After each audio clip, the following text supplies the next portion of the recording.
बिस्मिल्लाहिर्रहमानिर्रहीम। अस्सलामु अलैकुम वरहमतुल्लाहि वबरकातुहू। आज हम लोग देखेंगे सिंथेटिक फाइबर एंड प्लास्टिक। हमारा टॉपिक है सिंथेटिक फाइबर्स एंड प्लास्टिक।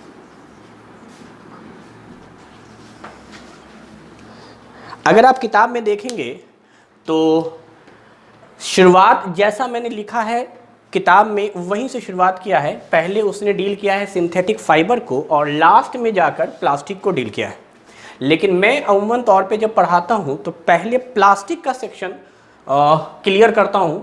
तो मैं सबसे पहले प्लास्टिक को डिस्क्राइब करूँगा, प्लास्टिक को पढ़ाने के बाद मैं वापस लौटूंगा और फिर सिंथेटिक फाइबर पढ़ाऊंगा, क्योंकि सिंथेटिक फाइबर में मैं थोड़ी बहुत बातचीत करने वाला हूं प्लास्टिक के एप्लीकेशन या प्लास्टिक के टाइप से रिलेटेड।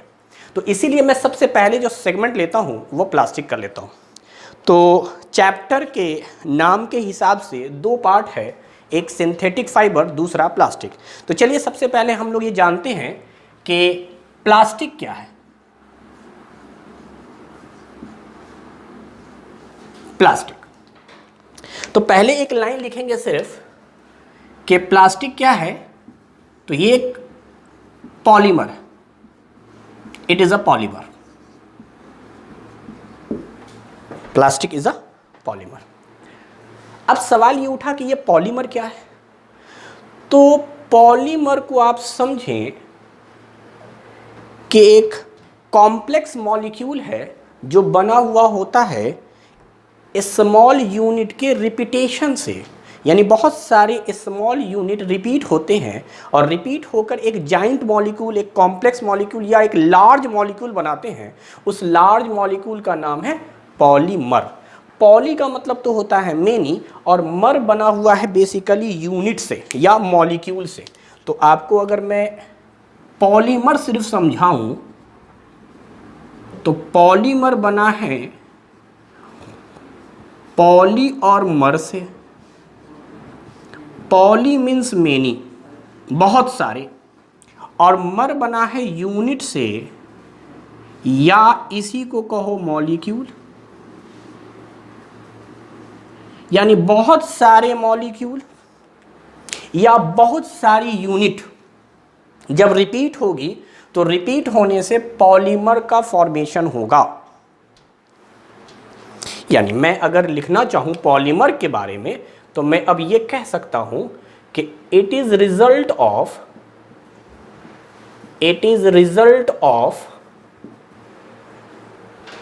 Repetition of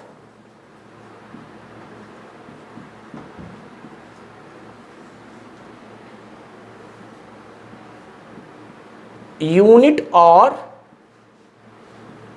molecule.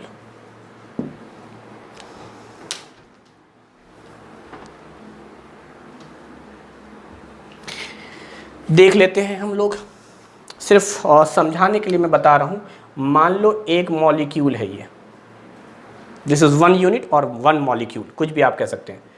फिर ये दूसरा मॉलिक्यूल है और इन दोनों मॉलिक्यूल के बीच का ये बॉन्ड है, बॉन्ड कह लीजिए आप अट्रैक्शन को, कि इस मॉलिक्यूल और इस मॉलिक्यूल को इस बॉन्ड ने एक दूसरे के साथ बांध कर रखा है। उसी तरीके से मैं कह रहा था कि यही मॉलिक्यूल बार बार रिपीट करेगा, बार बार रिपीट करेगा, रिपीट करने से जो ये फॉर्म हुआ ये पॉलीमर। तो ये आप देखें कि एक एग्जाम्पल है पॉलीमर का। यानी पॉलीमर को अभी इनिशियल लेवल पे अगर हम समझना चाहते हैं तो मैं एग्जाम्पल आपको दे रहा हूं। जैसे आपने देखा होगा नेकलेस, या आपने देखा होगा माला, या आप ये समझें कि तस्बीह जो लोग पढ़ते हैं उसमें हर बीट को, या नेकलेस के हर बीट को, या अगर माला है तो हर फूल को हम लोग एक यूनिट कहेंगे। And this unit is also called as monomer. हर एक यूनिट को मोनोमर कहेंगे। तो बहुत सारे मोनोमर मिलते हैं, मिलने के बाद जो बनता है यानी पूरा का पूरा नेकलेस जो होगा उसको हम लोग पॉलीमर कहेंगे। पॉलीमर कहेंगे। यानी पूरा जो मॉलिक्यूल का कॉम्बिनेशन है वो पॉलीमर कहला रहा है और हर यूनिट आपका मोनोमर कहला रहा है। तो एक एक यूनिट को हम लोग देखो, मोनो का मतलब होता है वन, मर का मतलब होता है यूनिट।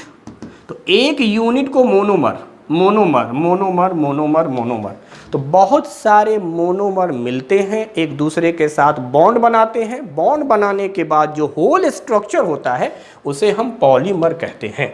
तो पॉलीमर जो होते हैं वो जाइंट मॉलिक्यूल होते हैं, बहुत बड़े बड़े मॉलिक्यूल्स, बिगर मॉलिक्यूल्स। तो याद रखिएगा, पॉलीमर जो होता है वो एक सिंगल मॉलिक्यूल नहीं होता।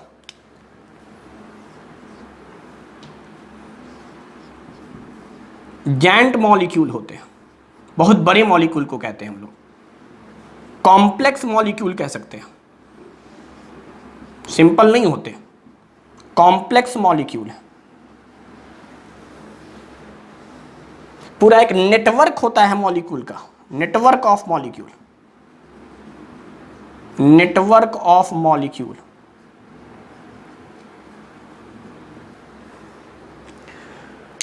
तो ये पॉलीमर के बारे में था। यानी पॉलीमर के अंदर हजारों लाखों करोड़ों यूनिट होते हैं मॉलिक्यूल्स के, एक पॉलीमर के अंदर। तो प्लास्टिक जो है वो एक पॉलीमर है जो हजारों मॉलिक्यूल्स का बना हुआ है। तो अभी तक हमने सिर्फ यही जाना कि प्लास्टिक है क्या, तो प्लास्टिक इज अ पॉलीमर, और फिर पॉलीमर को डिफाइन किया कि पॉलीमर क्या है, तो बहुत सारे मोनोमर का बना हुआ है। अब देखिए, प्लास्टिक आपने देखा है, तकरीबन हम लोग अपने ज़िंदगी में, डेली लाइफ में बहुत सारी प्लास्टिक की चीज़ें इस्तेमाल करते हैं, चाहे वो पॉलीथीन हो, पॉली बैग, या फिर आप देखें चेयर है हमारे पास खाने के बहुत सारे बर्तन हैं प्लास्टिक के, उसके अलावा प्लास्टिक का बोतल है हमारे पास, प्लास्टिक का हमारे पास पाइप है। तो प्लास्टिक के अंदर वेरिएशन बहुत ज़्यादा है। बल्कि मैं ये कहूँ कि जो वायर होते हैं, वायर, उस वायर के ऊपर जो आप कह सकते हैं कवरिंग होती है, वो भी प्लास्टिक की कवरिंग होती है। तो प्लास्टिक का वेरिएशन बहुत ज़्यादा है, प्लास्टिक का यूटिलाइजेशन बहुत ज़्यादा है। हम लोग अपने डेली लाइफ में प्लास्टिक का बहुत ज़्यादा इस्तेमाल करते हैं। तो प्लास्टिक के अंदर तो हम लोग बात करेंगे कि प्लास्टिक बहुत सारे टाइप के होते हैं, बहुत सारे टॉय, खिलौने आजकल बन रहे हैं प्लास्टिक के। तो प्लास्टिक के जितने भी टाइप होते हैं या जितना भी वेरिएशन है, या दुनिया में जितने भी टाइप के प्लास्टिक हो सकते हैं या उसका जो भी इस्तेमाल हो सकता है, उसको दो कैटेगरी में हम लोग बांटते हैं और वहीं से बात शुरू होगी। तो सिंपल तो एक प्लास्टिक हमने बता दिया, आगे हम लोग चलेंगे तो प्लास्टिक का एप्लीकेशन वगैरह देखेंगे, लेकिन पहले हम लोग पढ़ लेते हैं क्लासिफिकेशन ऑफ प्लास्टिक। तो प्लास्टिक को दो हिस्सों में डिवाइड किया गया है और उसमें दुनिया के जितने प्लास्टिक हैं सब आ जाएंगे उसी दो क्लासिफिकेशन में। तो प्लास्टिक का जो दो क्लासिफिकेशन है वो है थर्मोसेटिंग और थर्मोप्लास्टिक। तो प्लास्टिक दो टाइप के, एक कहलाता है थर्मोप्लास्टिक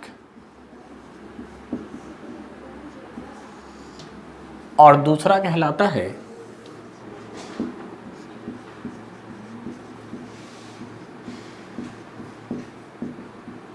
थर्मोसेटिंग। थर्मोसेटिंग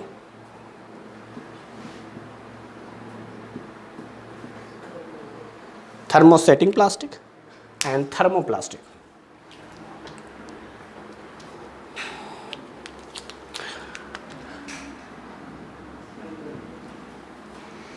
थर्मोप्लास्टिक क्या है? थर्मोप्लास्टिक का मैं आपको पहले तो एक एग्जांपल बता दूं। मान लो थोड़ी देर के लिए कि ये एक प्लास्टिक है जो शायद क्यूब या रेक्टेंगल शेप का आपको दिख रहा है इस वक्त। मान लो ये एक प्लास्टिक है, इस प्लास्टिक को आप हीट दें, यानी हम प्लास्टिक को हीट दें। जब आप इसको हीट देते हैं तो हीट देने पर ये सॉफ्ट हो जाता है। अब ये उतना हार्ड नहीं रहता, यानी कुछ प्लास्टिक ऐसे हैं जिनको अगर आप हीट दीजिएगा तो हीट देने पे वो सॉफ्ट हो जाएंगे, और जब ये सॉफ्ट हो जाएंगे तो आप इसको जिस शेप में ढालना चाहते हैं अपने डिजायर शेप में कन्वर्ट कर सकते हैं, convert it in desire shape.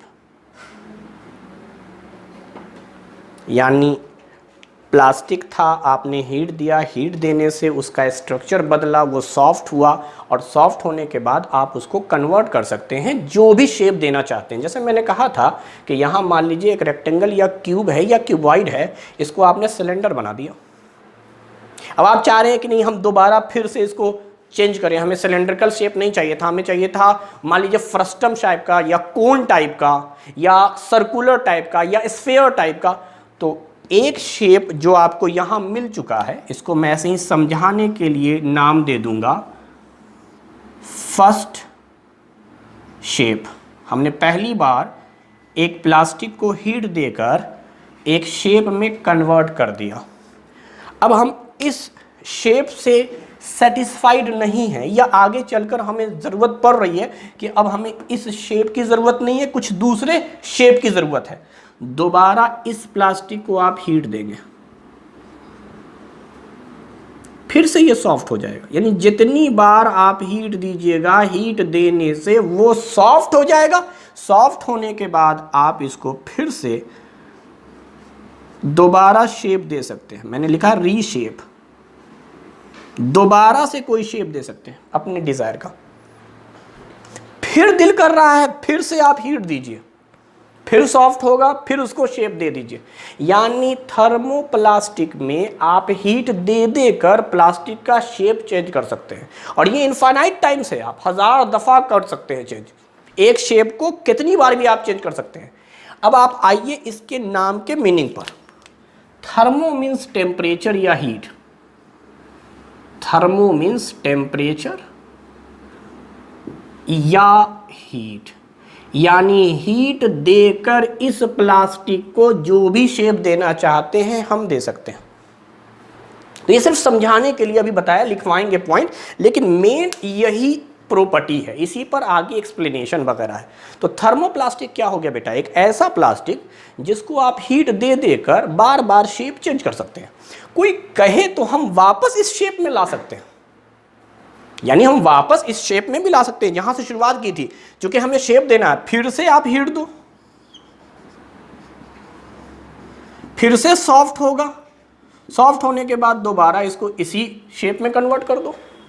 तो हम किसी भी शेप में कर सकते हैं, ओरिजिनल शेप में भी वापस ले जाकर हम रख सकते हैं। तो इसका मतलब बार बार यहाँ हीट देने पर सॉफ्ट होगा, सॉफ्ट देकर हम जो भी शेप चाहते हैं उस शेप में कन्वर्ट कर सकते हैं। जबकि थर्मोसेटिंग प्लास्टिक का अगर मैं वही एक्सप्लेनेशन लूँ, तो मान लो स्टार्टिंग में मैंने कहा था जैसे वहाँ एक प्लास्टिक है, वैसे ही यहाँ भी मान लो प्लास्टिक है। शुरुआत में आप इसे हीट देंगे, ये इम्पॉर्टेंट बात है, हीट देने पे ये सॉफ्ट नहीं होगा। यानी ये प्लास्टिक हीट देने पर सॉफ्ट नहीं होता है। मैं लिख दे रहा हूँ नो सॉफ्ट, सॉफ्ट नहीं होगा। बट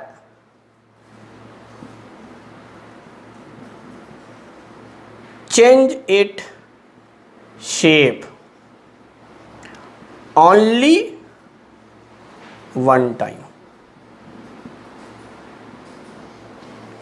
यानी कुछ प्लास्टिक ऐसे हैं जिनको हीट देने पे वो सॉफ्ट हो जाते हैं, और कुछ प्लास्टिक ऐसे हैं जिसको हीट देने पे वो सॉफ्ट नहीं होते। मतलब कंपैरेटिवली सॉफ्ट तो होंगे, ऐसी बात नहीं है कि टेम्परेचर देने पे सॉफ्ट नहीं होंगे, लेकिन उतने नहीं होंगे कि आप डिजायर शेप बना सकें। तो दो ही बातें होती हैं बेटा, हीट दोगे तो या तो सॉफ्ट हो जाएगा या सॉफ्ट नहीं होगा। सॉफ्ट हो गया तो इस कैटेगरी में आएगा, सॉफ्ट नहीं हुआ तो इस कैटेगरी में आएगा। अब अगर सॉफ्ट हो गया है तो अपने हाथ में है, जो भी शेप देना चाहें, मोल्ड करना चाहें, बेंड करना चाहें, हम कर सकते हैं। इसीलिए हम बार बार सॉफ्ट के बाद शेप चेंज करते रहे। यहाँ पर सॉफ्ट नहीं होता है। अच्छा, सॉफ्ट नहीं हुआ, लेकिन टेम्परेचर या हीट देने पर इसका स्ट्रक्चर बदल गया, और स्ट्रक्चर बदलकर एक ख़ास स्ट्रक्चर इसका आ गया। अब इस स्ट्रक्चर को हम लोग नाम दे देते हैं फर्स्ट शेप। मान लो पहली बार आपने हीट देकर, चलो सॉफ्ट भले ना किए थे लेकिन शेप तो दे दिए ना, शेप में तो आ गया, कन्वर्ट तो हो गया। अब अगर हम दोबारा इसको हीट दें तो ये अब दोबारा किसी शेप में कन्वर्ट नहीं होगा, यानी never convert into another shape. बस एक ही शेप में कन्वर्ट होगा, आगे नहीं कन्वर्ट होगा। इसीलिए इसको कहते हैं थर्मो मीन्स वापस,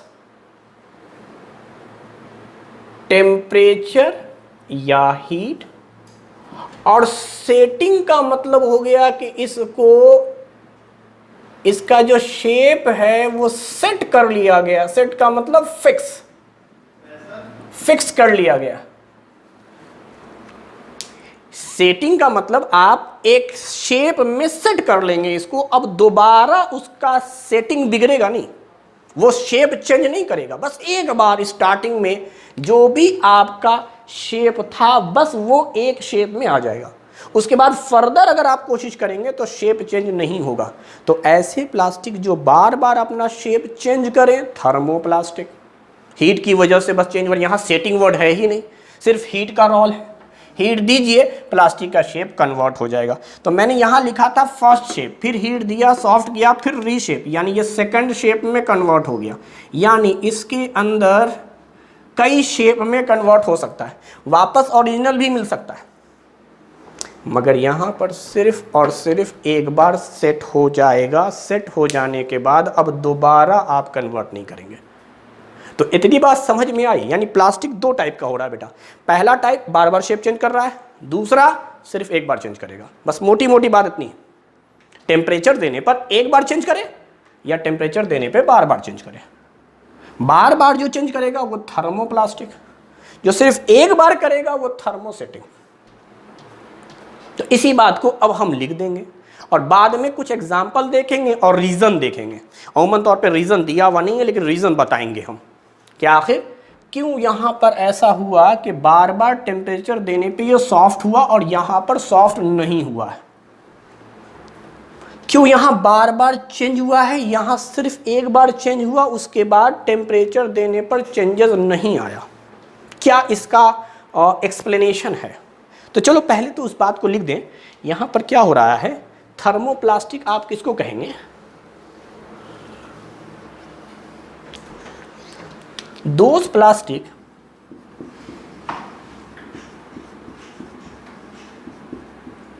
which change its shape on heating.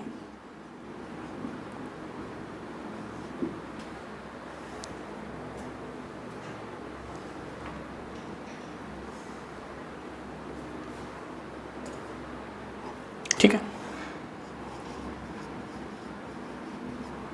become soft on heating, shape change हो जाएगा, सॉफ्ट भी हो जाएगा।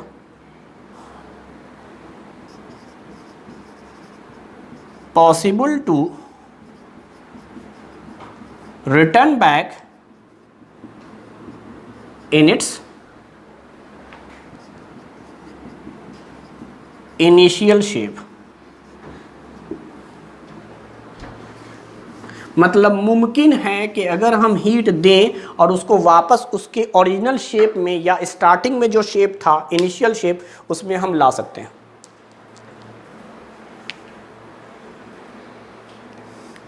यानी इसको हम लोग कहेंगे, इसी में मैं लिख दे रहा हूं ऊपर, ये समझिएगा थर्मोप्लास्टिक के अंदर हम लोग बात करेंगे।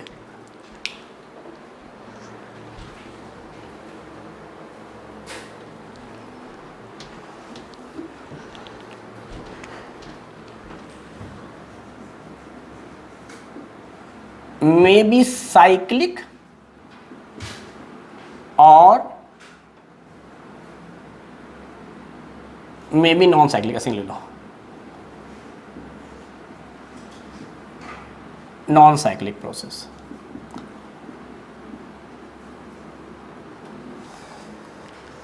अब इसको समझाएंगे साइक्लिक और नॉन साइक्लिक क्या है। फिलहाल इधर आते हैं।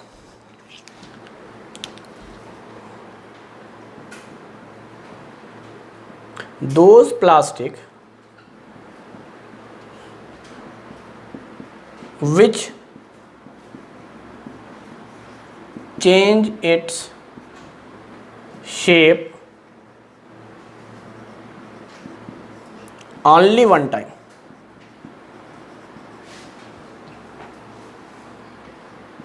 on heating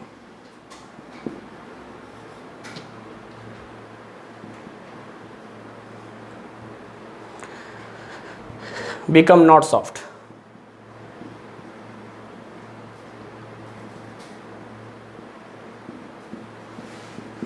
बिना सॉफ्ट हुए on heating.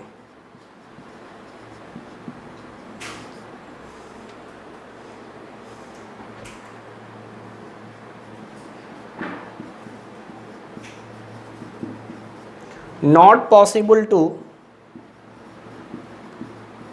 return back in its initial shape.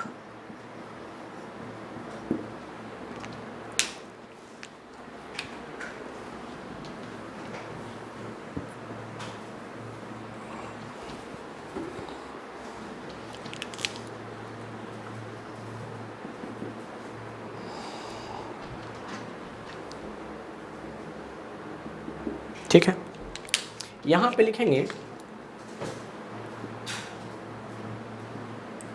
shows only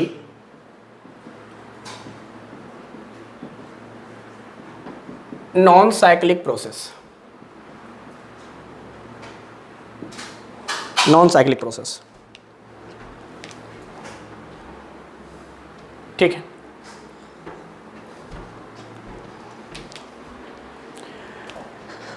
तो जो अभी हम लोगों ने सीखा था बस उसी बात को लिख दिया कि थर्मोप्लास्टिक उस प्लास्टिक को कहते हैं जो हीट देने पर अपना शेप बार बार चेंज करता है, सॉफ्ट हो जाता है, बार बार चेंज करता है। तो ऐसे ही मैं समझाने के लिए सिर्फ बता रहा हूँ कि मान लो ये एक स्क्वायर शेप था, इसको हमने हीट दिया, हीट देने के बाद मान लो ये ट्रायंगल शेप में आ गया, फिर हमने इसको दोबारा से हीट दिया, दोबारा हीट देने पर हो सकता है ये एक सर्किल शेप में आ गया। तो इसको हम लोग कहेंगे कई बार हमने शेप चेंज किया, फिर से हमने हीट दिया, हीट देने पे हो सकता है ये एक सिलेंड्रिकल शेप आ जाए।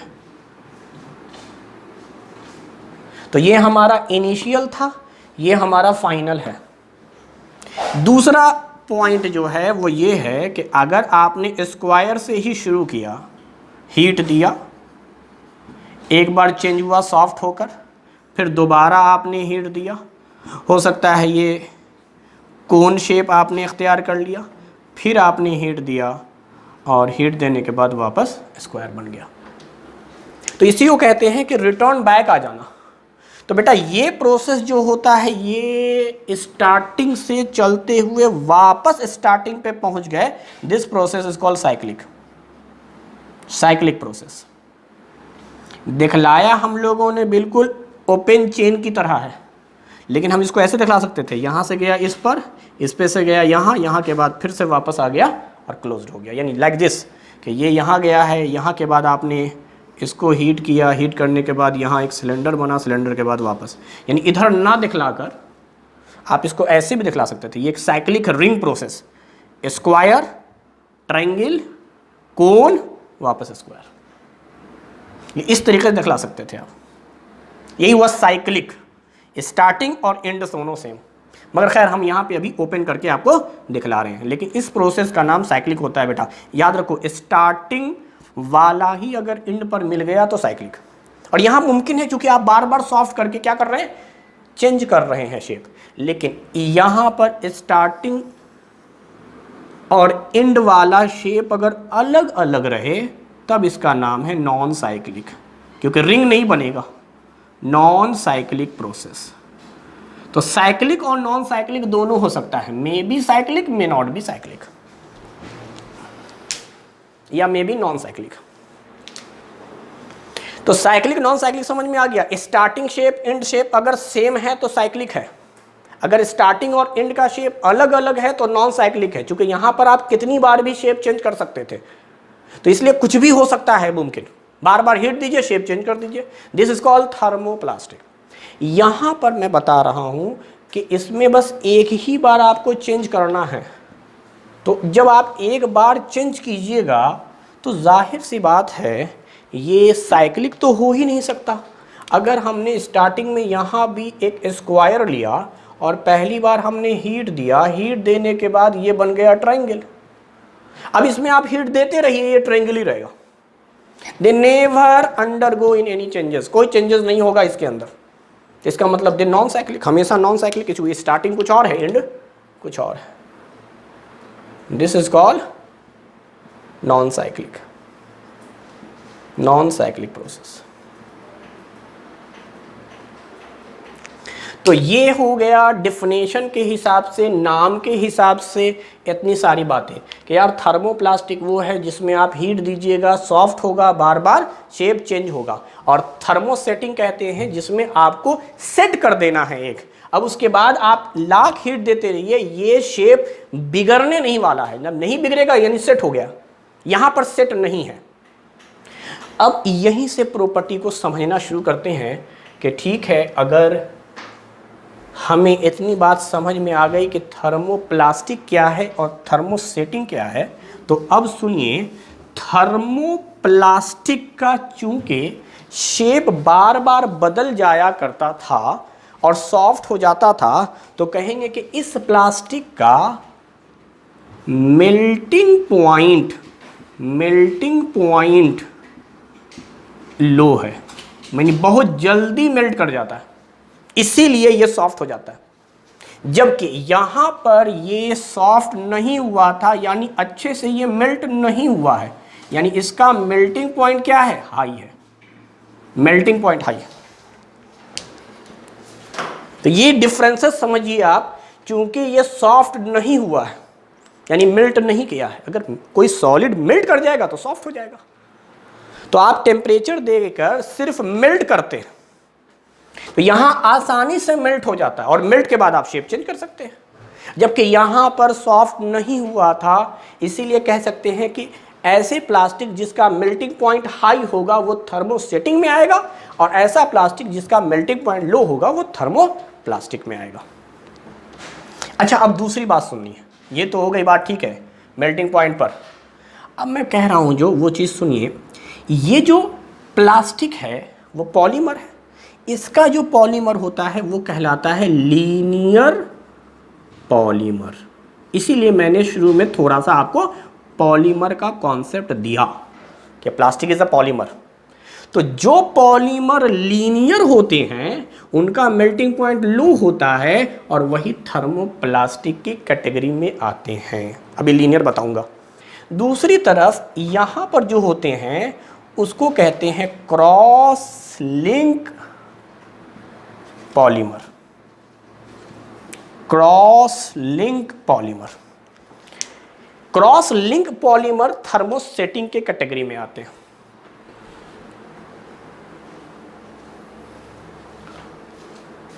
तो पॉलीमर दो टाइप के होते हैं, एक लीनियर और एक क्रॉस लिंक। इसी वजह से प्लास्टिक भी दो टाइप का हुआ, यानी प्लास्टिक का दो टाइप डिसाइड कर रहा है पॉलीमर का दो टाइप।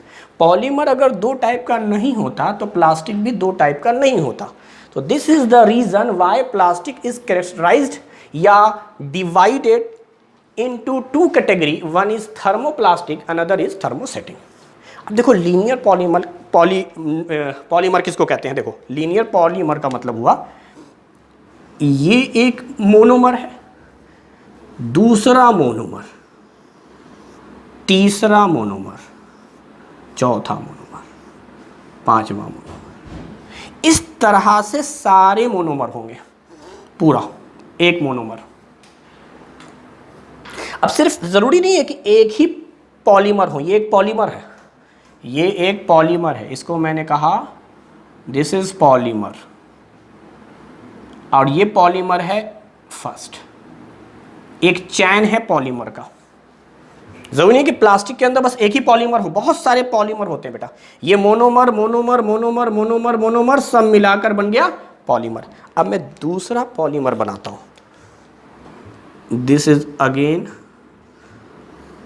इस तरह से लेयर बाय लेयर बने रहेंगे।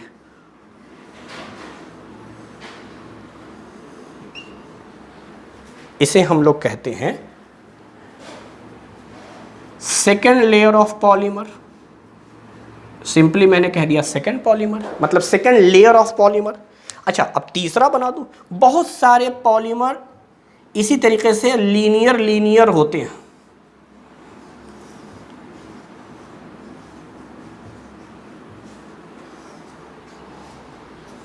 This is called polymer third. तो बहुत सारे पॉलीमर होते हैं बेटा, सब शीट शेप में होते हैं, एक लेयर, दो लेयर, तीन लेयर, और ये सब अट्रैक्टेड होते हैं। ये सब के सब अट्रैक्टेड होते हैं। जब आप हीट देते हैं तो यही पॉलीमर एक दूसरे पर स्लाइड करते हैं, स्लाइडिंग होता है इन पर।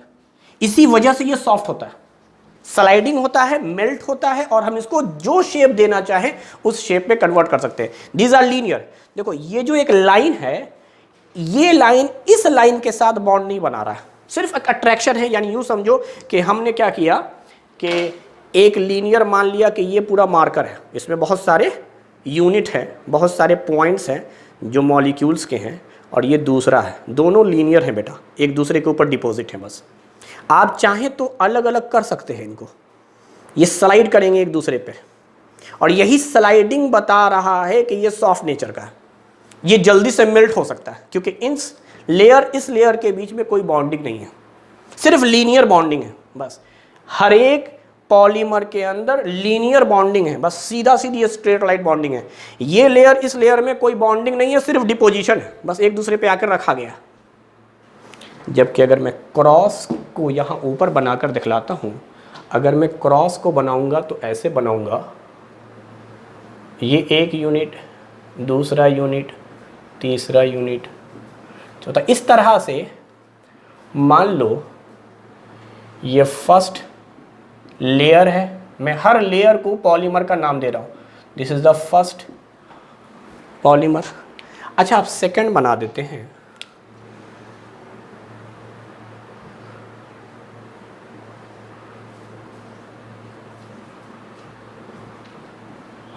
This is polymer second layer है। चलो थर्ड भी बना देते हैं।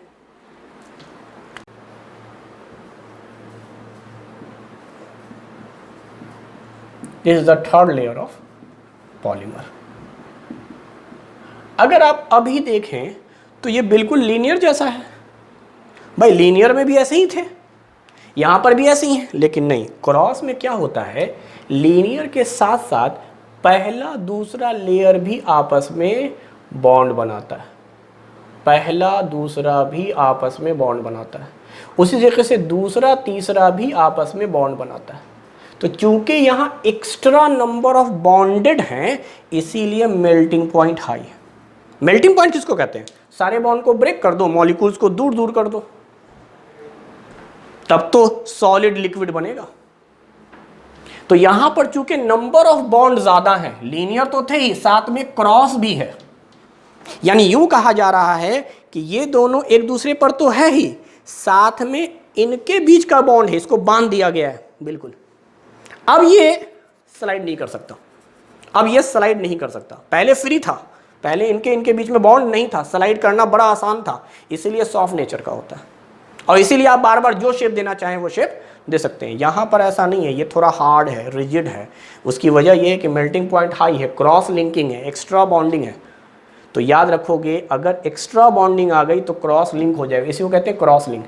लीनियर तो खैर होता ही है, सीधा सीधी यूनिट तो आपस में जुड़ेगा ही जुड़ेगा, लेकिन अगर क्रॉसिंग भी हो गया तो याद रखिएगा ये थर्मोसेटिंग प्लास्टिक है। तो ये एग्जाम में आता है कि क्रॉस लिंक पॉलीमर कहाँ आएंगे, तो थर्मोसेटिंग प्लास्टिक में आएंगे। और क्रॉस की वजह से ही ये वाला बस एक बार अपना हीट देने पर, मतलब आप अगर हीट देते हैं तो शेप चेंज कर लेगा, उसके बाद दोबारा नहीं करता है, क्योंकि काफ़ी स्ट्रांग होता है बेटा। तो ये एक्सप्लेनेशन था और यही कॉन्सेप्ट है, थर्मोप्लास्टिक सॉफ्ट होगा, चूंकि यहाँ सेटिंग वर्ड नहीं है, आप सेट नहीं कर सकते, आप जो भी टेम्परेचर दोगे उस टेम्परेचर पर ये सॉफ्ट होगा, सॉफ्ट होने के बाद आप जो शेप देना चाहें उस शेप में बार बार आ जाएगा। Reason linear. थर्मोसेटिंग में क्रॉस लिंक का कॉन्सेप्ट, एक्स्ट्रा बॉन्डिंग का कॉन्सेप्ट, इसी वजह से हार्ड होगा, रिजिड होगा, बस एक बार आप दीजिएगा और सेट हो जाएगा। तो थर्मोसेटिंग में आपको सेट करना है, थर्मोप्लास्टिक में आपको फ्री छोड़ देना है, अपना डिजायर शेप लेते रहना है। अब आते हैं एग्जाम्पल की तरफ।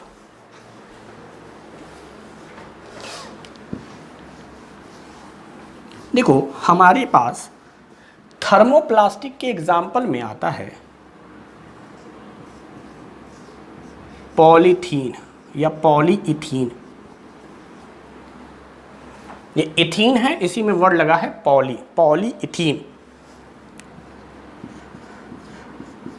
पॉली विनाइल क्लोराइड,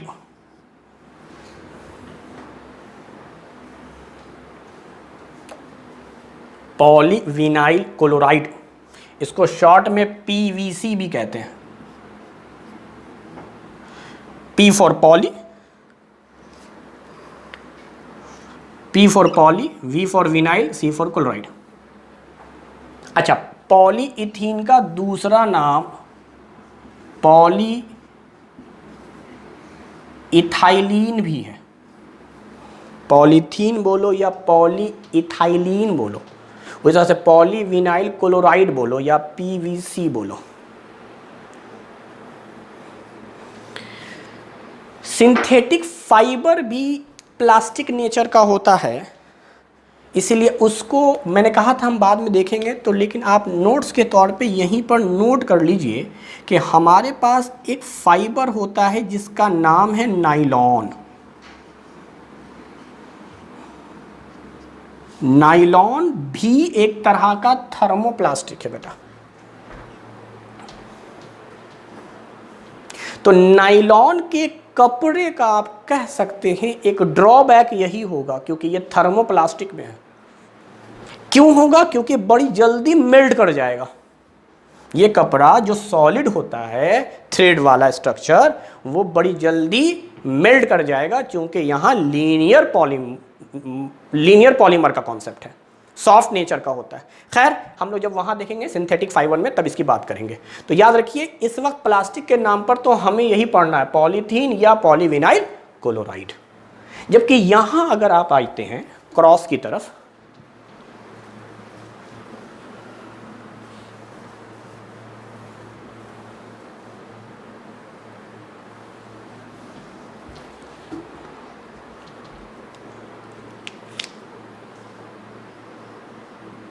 क्रॉस की तरफ जब आप आएंगे तो इसके एग्जाम्पल में आ जाता है हमारे पास दो एग्जाम्पल बहुत फेमस दिया हुआ है, that is bakelite, bakelite and melamine. ठीक है, मेलामीन, मेलामीन एंड बेकेलाइट। मैं आपको दो और फाइबर के बारे में बता दूं जो आप जाने। एक फाइबर होता है जिसका नाम है रेयॉन, ये थर्मोसेटिंग में आएगा, और दूसरा पॉलिस्टर, पॉलीइस्टर।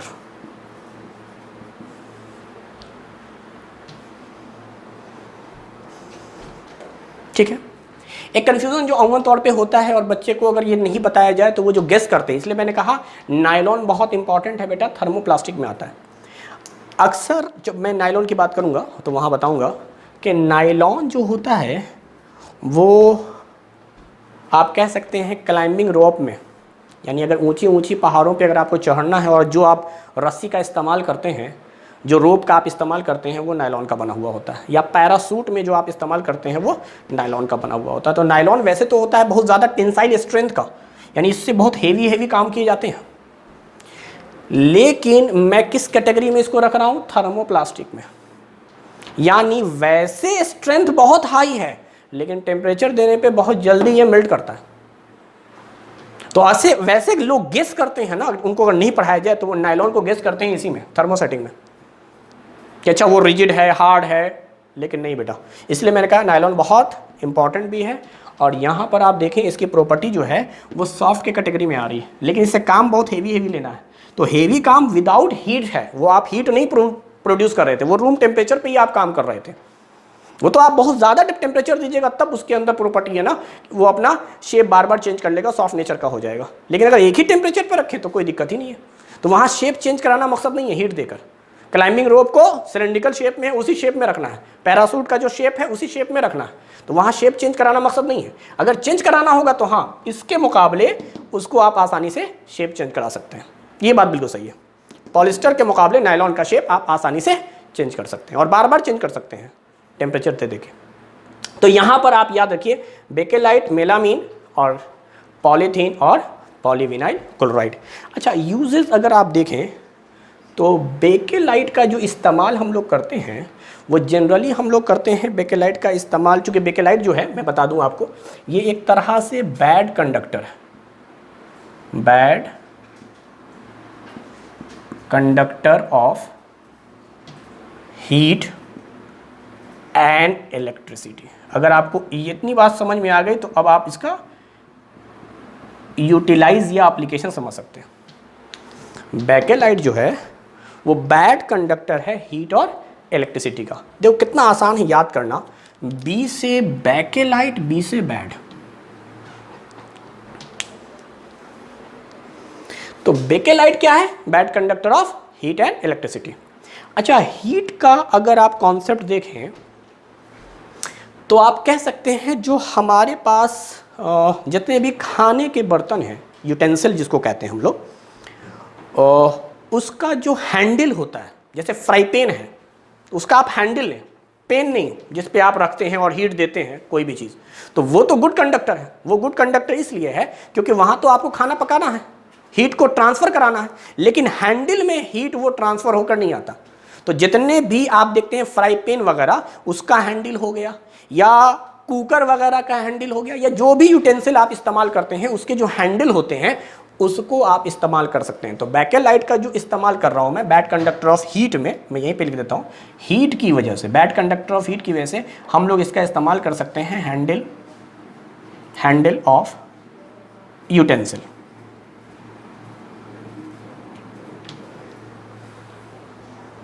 खाना बनाने का जो भी आप कह सकते हैं बर्तन वगैरह होता है उसको यूटेंसिल कहते हैं, उसके जो हैंडल होते हैं उसका इस्तेमाल करते हैं।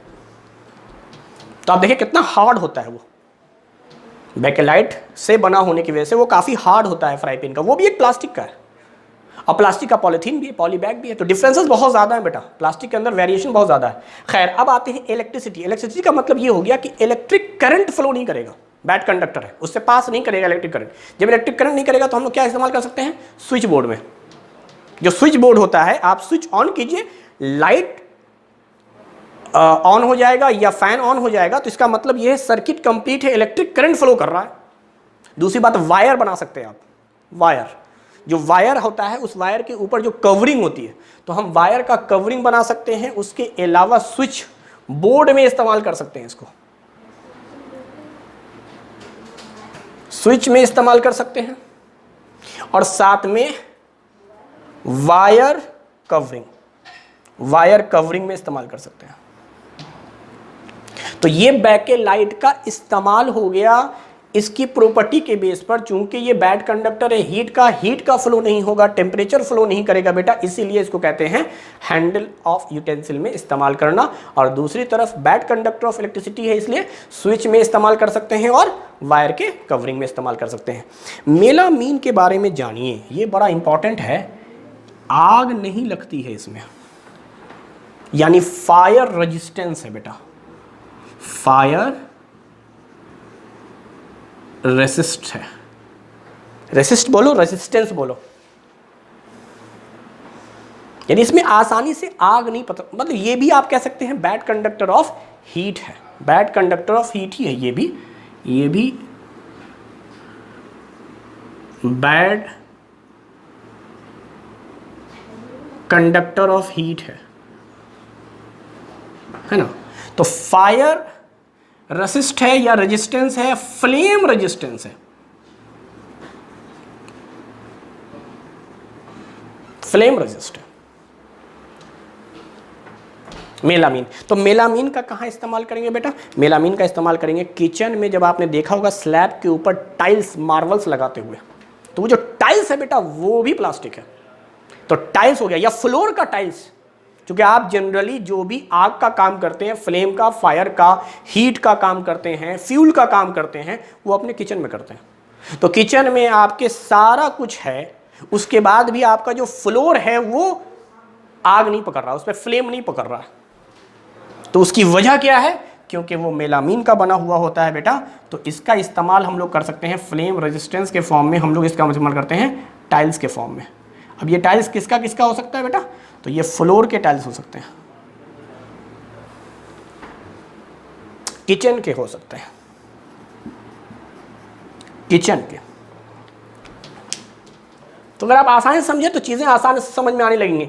मेलामीन जो है वो बेसिकली टाइल्स के लिए है, फायर और फ्लेम रेजिस्टेंस है, यानी इस पर फ्लेम का असर नहीं होता है, फायर का असर नहीं होता है। कितना हार्ड है, कितना रिजिड, आप देखें, क्योंकि मैंने कहा था टेम्परेचर बढ़ा देने पर ये सॉफ्ट नहीं होता है।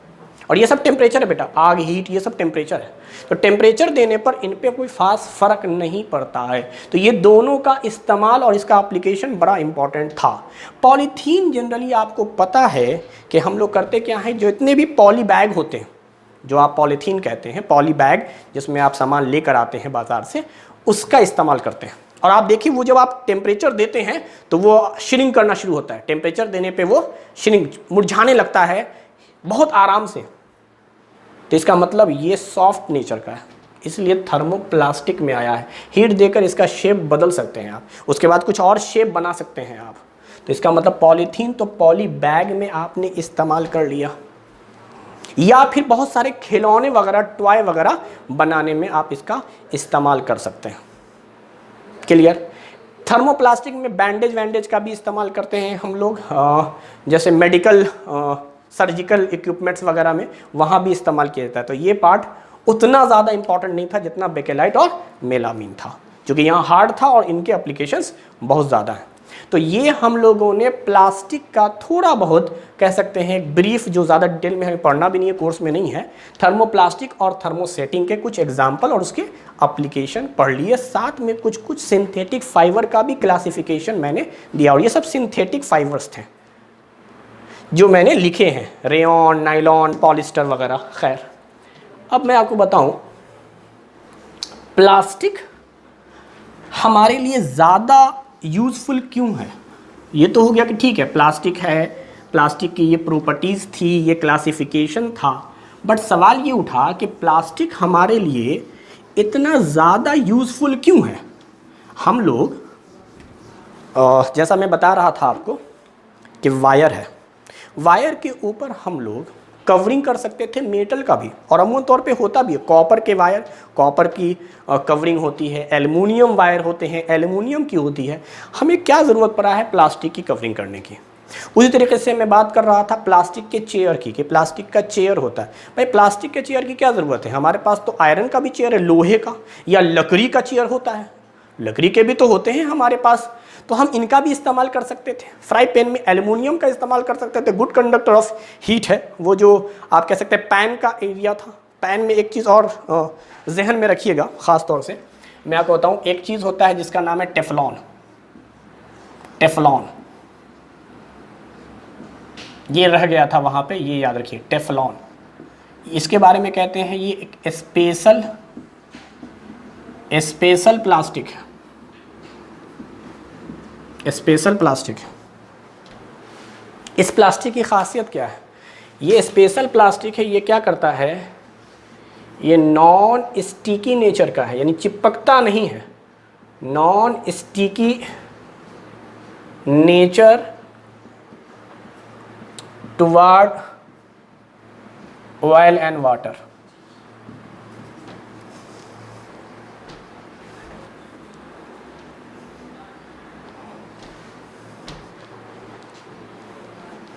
मतलब क्या हुआ, मतलब ये हुआ कि स्टिक नहीं करेगा। यानी आपने देखो फ्राई पैन, तो फ्राई पैन में तो मैं बोल रहा हूँ जो हैंडल है आपका वो तो बेकेलाइट का बना हुआ है, लेकिन वो जो आप यूटेंसिल ले रहे हैं, मेन पैन जिसको आप कहते हैं, जिसमें आप सामान रखते हैं और फ्राई करते हैं, तो वो पैन में आप तेल और पानी डालिएगा तो कई बार ऐसा होता है कि वो चिपक जाता है।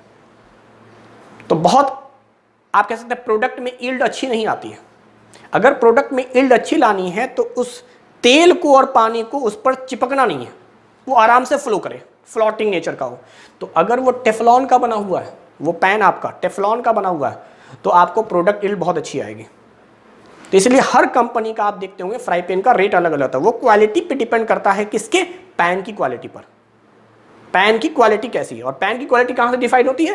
टेफलॉन से। टेफलॉन एक स्पेशल किस्म का प्लास्टिक है जो चिपकने नहीं देता है तेल को और वाटर को। तो इससे आपका क्या होता है? प्रोडक्ट यील्ड बहुत अच्छा आता है। जितना भी चीज़ आप बना रहे हैं वो आपको ज़्यादा, मतलब बिना खराब हुए, बिना बर्बाद हुए या बिना चिपके हुए उस बर्तन से आपको पूरा का पूरा आराम से मिल जाता है। तो टेफलॉन के बारे में ज़रूर जानिएगा, टेफलॉन के एक नेचर के बारे में, कि ये ऑयल और वाटर के चिपकने नहीं देता, ये प्लास्टिक है। खैर, मैं बात कर रहा था कि प्लास्टिक का हम लोग इस्तेमाल ज़्यादा क्यों करते हैं। आपने देखा होगा कि बहुत सारे चिप्स के पैकेट आ रहे हैं, वो भी प्लास्टिक से कवर होता है। तो किसी और चीज़ से हम कवर क्यों नहीं कर रहे हैं, हम प्लास्टिक से क्यों कवर कर रहे हैं? तो देखिए, कुछ स्पेशल किस्म का प्रॉपर्टीज पाया जाता है, प्रॉपर्टीज ऑफ प्लास्टिक। पहली प्रॉपर्टी है कि plastic are non reactive in nature. Plastic reactive nature का नहीं होता है, जबकि मेटल जो होते हैं बहुत रिएक्टिव है। बेटा, आपने पढ़ा है रिएक्टिविटी सीरीज ऑफ मेटल, तो मेटल तो बहुत रिएक्टिव है। बल्कि मेटल अगर ऑक्सीजन से, देखो एटमॉस्फेयर में ऑक्सीजन है, मेटल अगर ऑक्सीजन से रिएक्ट कर जाए तो वो मेटालिक ऑक्साइड बनाता है, जो कि बेसिक नेचर का होता है। तो कह सकते हैं कि प्लास्टिक भी अगर रिएक्टिव नेचर का होता, लाइक मेटल जैसे होते हैं, तो ये भी ऑक्सीजन से रिएक्ट कर जाता, और रिएक्ट करके आप कह सकते हैं ये अपनी प्रॉपर्टी खो देता या किसी और चीज़ में कन्वर्ट हो जाता। लेकिन यहाँ पर ऐसा नहीं हो रहा है। मैं कह रहा हूँ प्लास्टिक जो है वो नॉन रिएक्टिव नेचर का है। तो वो सवाल का जवाब आपको मिल गया कि हमारे पास लोहे का भी आप चेयर कह सकते हैं, और लकड़ी का भी चेयर ले सकते हैं, या प्लास्टिक का चेयर ले सकते हैं। प्लास्टिक के चेयर में कभी भी जंग नहीं लगेगा, रस्टिंग नहीं होगा। रस्टिंग किसको कहते हैं? आयरन जो है, लोहा आयरन, वो कार्बन, वो ऑक्सीजन और वाटर के प्रेजेंस में रिएक्ट करके वो रस्ट में कन्वर्ट हो जाए। थोड़ा बहुत वहाँ पे कार्बन डाइऑक्साइड का भी कंसंट्रेशन की ज़रूरत पड़ती है उस रिएक्शन में। मेनली ऑक्सीजन गैस है, और साथ में ज़रूरत पड़ती है वाटर की, HCl वगैरह एसिड उसिड की भी ज़रूरत पड़ती है। तो वाटर और ऑक्सीजन मेटल के साथ रिएक्ट करके मेटल को कन्वर्ट कर देता है रस्ट में, आयरन को ख़ास तौर से, और वो नॉन स्टिकी नेचर के हैं, वो झरने शुरू हो जाते हैं। वजह से लकड़ी में आपने देखा होगा दीमक उमक लग जाता है, जिसकी वजह से वो एक वक्त के बाद ख़राब होने शुरू हो जाते हैं। चेयर में ना तो, प्लास्टिक के चेयर की बात कर रहा हूँ, ना तो दीमक लगेगा, ना तो रस्ट होगा, जंग लगेगा। यानी प्लास्टिक का चेयर बहुत दिनों तक चल सकता है, नॉन रिएक्टिव नेचर होने की वजह से। टूट जाए वो एक अलग चीज़ है, लेकिन जंग नहीं लगेगा, दीमक नहीं लगेगा। तो ये नॉन रिएक्टिव नेचर का है। नॉन रिएक्टिव टुवार्ड बहुत सारी चीज़, नॉन रिएक्टिव टुवार्ड किस किस के साथ नॉन रिएक्टिव होगा? ऑक्सीजन गैस, टुवार्ड एसिड, आपने मेटल का एसिड के साथ रिएक्शन पढ़ा है, मेटल एसिड के साथ रिएक्शन करता है और साथ में हाइड्रोजन गैस रिलीज करता है। मेटल रिएक्ट कर सकता है बेस के साथ, मेटल रिएक्ट कर सकता है एसिड के साथ, मेटल रिएक्ट कर सकता है ऑक्सीजन गैस के साथ। लेकिन प्लास्टिक ना तो ऑक्सीजन से रिएक्ट करता है, ना तो एसिड से, ना तो बेस से। यानी अगर प्लास्टिक के ऊपर एसिड या बेस गिर गया तो ज़्यादा फर्क नहीं पड़ेगा आपको, नॉन रिएक्टिव नेचर का है। यही वजह है कि हम लोग प्लास्टिक का इस्तेमाल ज़्यादा करते हैं, क्योंकि वो ज़्यादा दिनों तक चलता है। तो ये नॉन रिएक्टिव नेचर का है। उसके अलावा ये लास्टिंग कैपेसिटी हाई है, यानी बहुत दिनों तक चलता है, टिकता है। काफ़ी दिनों तक लास्ट करता है, ये रहता है, आसानी से डिकम्पोज नहीं होता। इसको ये भी कह सकते हैं do not decompose easily.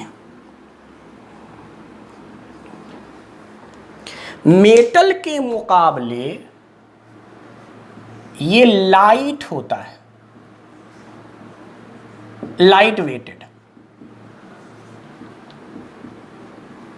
Easy to carry, इसको कैरी करना आसान है। लाइट वेटेड होने से फायदा क्या है, इजी टू कैरी। प्लास्टिक का चेयर आपने देखा होगा हल्का होता है, जबकि उसी डायमेंशन का अगर हम लोहे का बनाएं या किसी दूसरे लकड़ी उकड़ी का बनाएं तो वो ज़्यादा भारी होता है, हेवी होता है। तो ये लाइट वेटेड होता है बेटा, तो इससे क्या होता है, बड़ा फ़ायदा होता है। ठीक है। प्लास्टिक के अंदर थोड़ा बहुत इलास्टिक नेचर भी पाया जाता है, बहुत हार्ड नहीं होते हैं, इलास्टिक इन नेचर, बहुत हार्ड नहीं होते। इलास्टिक इन नेचर होने का मतलब थोड़ा सॉफ्ट वाली टेंडेंसी पाई जाती है, फ्लेक्सिबल नेचर का है। सॉफ्ट कहो या फ्लेक्सिबल कहो, फ्लेक्सिबल है।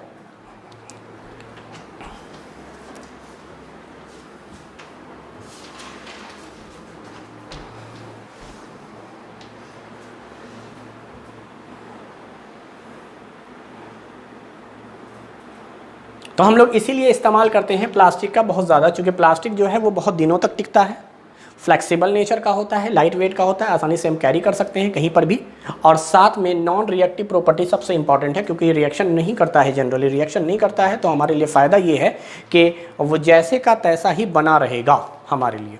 तो ये सारा का सारा आप कह सकते हैं ये फेवर कर रहा था कि हम प्लास्टिक का ज़्यादा से ज़्यादा इस्तेमाल करें। लेकिन प्लास्टिक के साथ एक डिसएडवांटेज भी है। डिसएडवांटेज ये है कि ये डिकम्पोज नहीं हो रहा। यानी अगर हमने एक बार इस्तेमाल कर लिया, जैसे हम लोग कैरी बैग पॉलीथीन लेकर आए, इस्तेमाल किया, पॉलीथीन को फेंक दिया, अब उस पॉलीथीन का कोई यूज़ नहीं कर रहे हैं हम। अब जब यूज़ आप नहीं कर रहे हैं तो वो आसानी से डिकम्पोज नहीं होता। डिकम्पोज कौन कराता है, डिकम्पोज कराता है माइक्रो ऑर्गेनिज्म, खासतौर से बैक्टीरिया। बैक्टीरिया आता है और उसको एक तरह से डिकम्पोज करता है, ख़त्म करना शुरू करता है, और ख़त्म करके वो चाहता इसी यूनिवर्स में ही है। लेकिन अगर ख़त्म हो गया डिकम्पोज, अगर बैक्टीरिया आया और उसने डिकम्पोज कर दिया, तो हम लोग कहेंगे कि बायोडिग्रेडेबल है। बायो का मतलब लिविंग, डिग्रेड का मतलब होता है सड़ा देना, ख़त्म कर देना, गला देना। तो जो बैक्टीरिया या बायो या माइक्रो मॉलिक्यूल्स के मदद से ख़त्म हो जाए, डिकम्पोज हो जाए, उसको हम लोग बायोडिग्रेडेबल की कैटेगरी में रखते हैं। लेकिन जो बायोडिग्रेडेबल ना हो, यानी बैक्टीरिया के मदद से डिकम्पोज ना हो, उसको हम लोग कहेंगे नॉन बायोडिग्रेडेबल। तो डू नॉट डिकम्पोज ईजिली का मतलब हो गया कि ये नॉन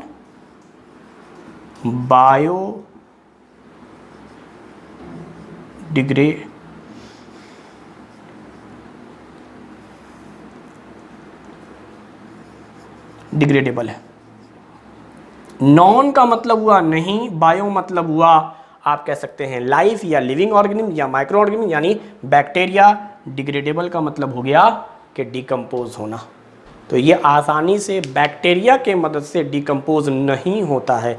दूसरी बात, अगर ये आसानी से नहीं हो रहा है, बहुत वक्त लगा रहा है, तो इसके साथ एक नुकसानदेह ये चीज़ है कि जब इसका बैक्टीरिया डिकम्पोज करना शुरू करता है तो इसमें से टॉक्सिक फ्यूम निकलते हैं जो इन्वायरमेंट को एयर पॉल्यूटेड कर देते हैं और काफ़ी हार्मफुल हैं। इसीलिए प्लास्टिक का बैन किया गया है इंडिया में। आप देखते होंगे, हालांकि पूरी तरह से फॉलो अभी भी नहीं हो रहा है, लेकिन प्लास्टिक का इस्तेमाल कम करने का मशवरा दिया जाता है हर जगह। उसकी वजह ये है कि ये it can not easily decompose by bacteria. बहुत साल लग जाते हैं, यानी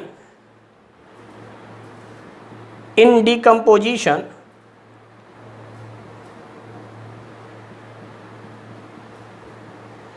of plastic, it took several years and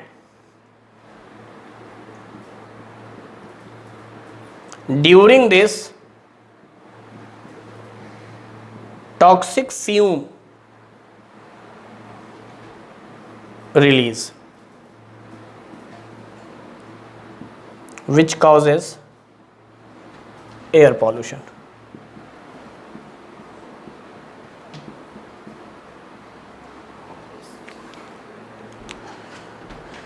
इसीलिए बैक्टीरिया जब इसको डिकम्पोज करना शुरू करता है तो एक तो आसानी से नहीं करता, बहुत वक्त लेता है, और उन वक्तों में या कह सकते हैं उतने सालों तक लगातार टॉक्सिक फ्यूम या टॉक्सिक गैस निकलती रहती है। वो टॉक्सिक गैस एयर को पॉल्यूटेड कर देती है या हमारे लिए रिस्पायरेटरी डिजीज कॉज कर देती है,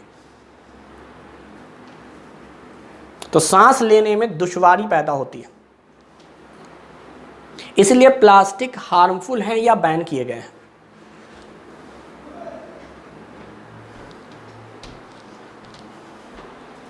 अब सवाल यह है कि चूंकि प्लास्टिक का बहुत ज़्यादा सब्स्टिट्यूएंट अब तक मार्केट में नहीं आया है, इसीलिए लोग इस्तेमाल कर रहे हैं। वैसे कोशिश ज़रूर है कि प्लास्टिक का कोई सब्स्टिट्यूएंट आ जाए जो प्लास्टिक की कमी को पूरा कर दे और बायोडिग्रेडेबल हो, आसानी से डिग्रेड कर जाए, तो हम उसका इस्तेमाल कर लेंगे, प्लास्टिक को कंप्लीटली बैन कर देंगे। लेकिन दिक्कत क्या है कि अभी तक कंप्लीटली पूरी तरह से सब्स्टिट्यूएंट नहीं आए हैं, लेकिन वो पूरी ज़रूरत पूरी नहीं करते हैं। तो इसीलिए कहा जाता है कि अगर हमें एयर को पॉल्यूशन से बचाना है या प्लास्टिक का कम से कम इस्तेमाल करना है, तो हमें उसके लिए 5R प्रिंसिपल या रूल फॉलो करने हैं। 5R रूल कहो या 5R प्रिंसिपल कहो, ये 5R बताए जाते हैं कि आप अगर यूज़ करना भी चाह रहे हैं तो इसी 5R का इस्तेमाल करें। और ये 5R क्या हैं, एक एक करके मैं लिख देता हूँ, फिर समझाऊंगा। रिसाइकिल, रिकवर,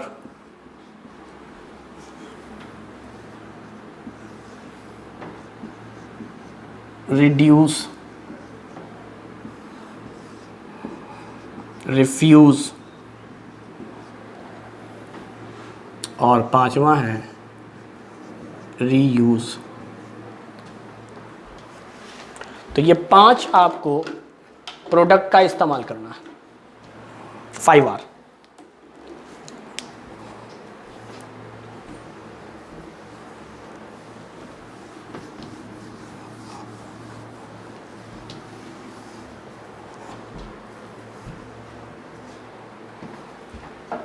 रिसाइकिल का मतलब ये हुआ कि आपने अगर मान लीजिए एक पॉलीथीन है, मैं सिंपल पॉलीथीन का इस्तेमाल ले रहा हूँ, पॉलीथीन का हमने यूटिलाइज़ कर लिया, ठीक है।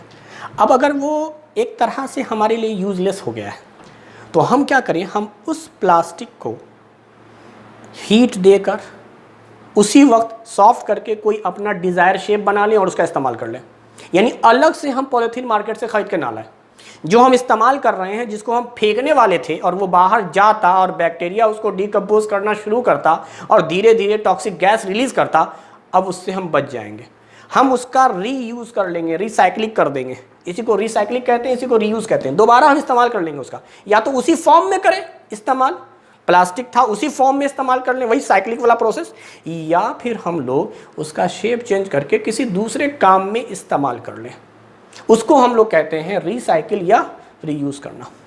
उसी तरीके से रिकवर है, रिड्यूस्ड है। रिड्यूस का मतलब ये हुआ कि हम इस्तेमाल ही कम से कम करें प्लास्टिक का, प्लास्टिक अवॉइड करें।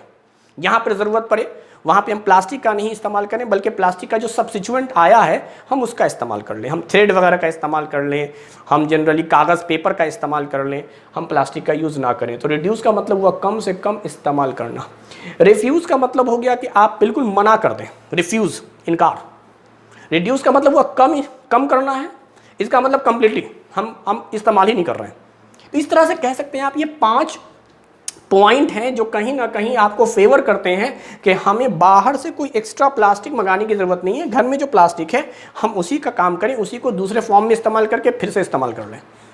तो यही है 5 प्रिंसिपल जिस पर आप प्लास्टिक के डिकम्पोजिशन को बचा सकते हैं। डिकम्पोजिशन एक तो होगा बहुत मुश्किल से, और जब होगा तो वहाँ पर टॉक्सिक गैस रिलीज होगी जो हमारे लिए काफ़ी हार्मफुल है, हमारे लिए भी है, साथ में एटमॉस्फेयर के लिए भी हार्मफुल हैं। एटमॉस्फेयर का बैलेंस बिगड़ जाता है जिसकी वजह से बहुत सारे डिजास्टर्स और भी डिफरेंट कॉजेज़ झेलने पड़ सकते हैं आपको।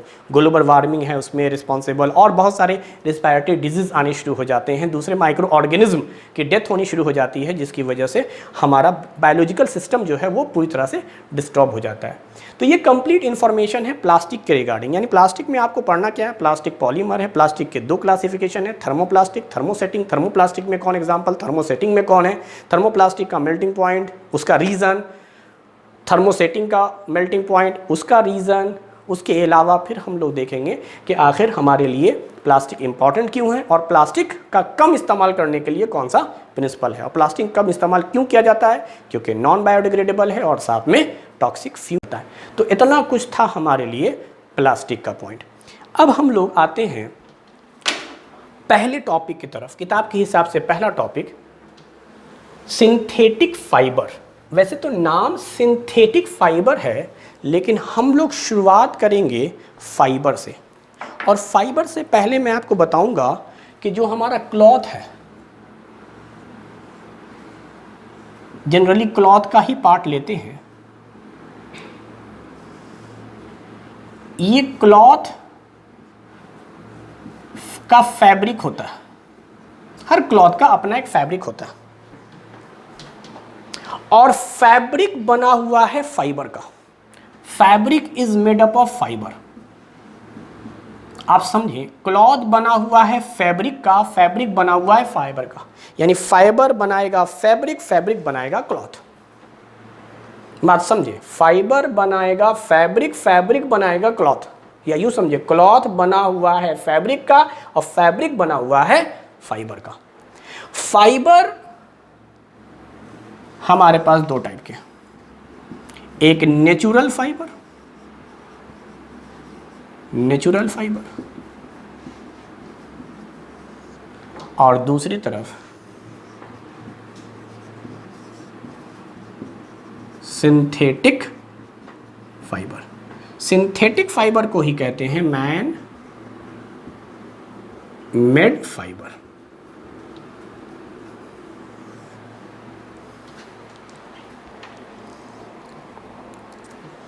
अच्छा, नेचुरल फाइबर में कौन कौन आएंगे?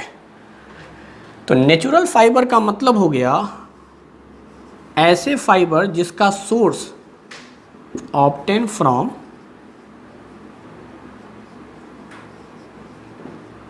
Natural source. और नेचुरल सोर्स क्या हैं? तो नेचर में प्लांट्स हैं, नेचर में प्लांट्स हैं और नेचर में एनिमल्स हैं।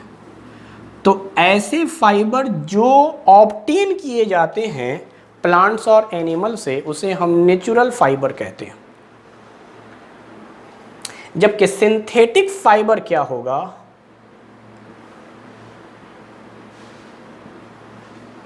Obtain through different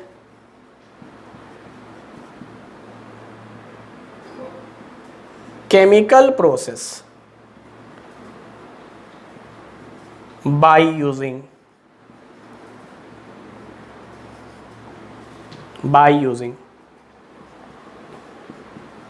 petrochemical. यानी आपको नेचुरल सोर्स का इस्तेमाल नहीं करना है, केमिकल का इस्तेमाल करना है। केमिकल का इस्तेमाल करके आपको बनाना है सिंथेटिक फाइबर। तो सिंथेटिक फाइबर या मैनमेड फाइबर वो होंगे जो आप नेचर से ऑब्टेन नहीं करेंगे या इसका नेचुरल सोर्स नहीं होगा। अगर नेचुरल सोर्स है यानी प्लांट और एनिमल, तो इसे हम लोग कहेंगे नेचुरल फाइबर्स। नेचुरल फाइबर्स को मैं 2 हिस्सों में डिवाइड करता हूँ। एक वो जो आपने प्लांट से, जिसका सोर्स प्लांट है, जिसका सोर्स प्लांट है, और दूसरा जिसका सोर्स एनिमल है।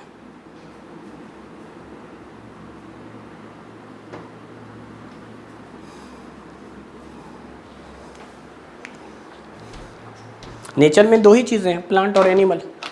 तो वैसे नेचुरल फाइबर जो प्लांट से लिए जाते हैं वो है कॉटन। कॉटन कॉटन का प्लांट होता है, रुई उसका प्लांट होता है, वहाँ उस प्लांट से उस रुई को निकाला जाता है और उससे थ्रेड बनाए जाते हैं, धागे, रेशम की तरह, सॉरी रेशम कह रहा हूँ, धागे बनाए जाते हैं कॉटन के। और उसके बाद उसको डाई करके अलग अलग कलर में दे देते हैं और उसके बाद उस धागे से उसको हम लोग कह सकते हैं अब उसका वोन मतलब बिनना शुरू करते हैं और वीविंग के बाद उसको एक शीट दे देते हैं जिससे हम लोग कह सकते हैं कॉटन का वो शर्ट हो गया या कॉटन की साड़ी हो गई। तो कॉटन का हम इस्तेमाल कर सकते हैं रुई से। तो ये एक प्लांट से ऑब्टेन हो रहा है। उस तरह से जूट होता है बेटा, जूट, इसके भी प्लांट होते हैं, रस्सी बनती है जूट की। तो जूट हो गया, कॉटन हो गया, लेनिन हो गया, ये सब प्लांट होते हैं इनके। तो ये वो नेचुरल फाइबर्स हैं जो प्लांट से ऑब्टेन होते हैं। कॉटन के प्लांट होते हैं, जूट के और लेनिन के प्लांट होते हैं। एनिमल के सोर्स में आ जाएगा सिल्क, सिल्क, और आ जाएगा ऊल। तो सिल्क के बारे में बता दूं मैं, सिल्क कहां से ऑब्टेन होगा? तो ये ऑब्टेन होता है सिल्क वॉर्म से। और ऊन कहाँ से होता है? ऊन कहो, ऊल कहो, ये होता है बेटा शिप से, भेड़, कैमल, या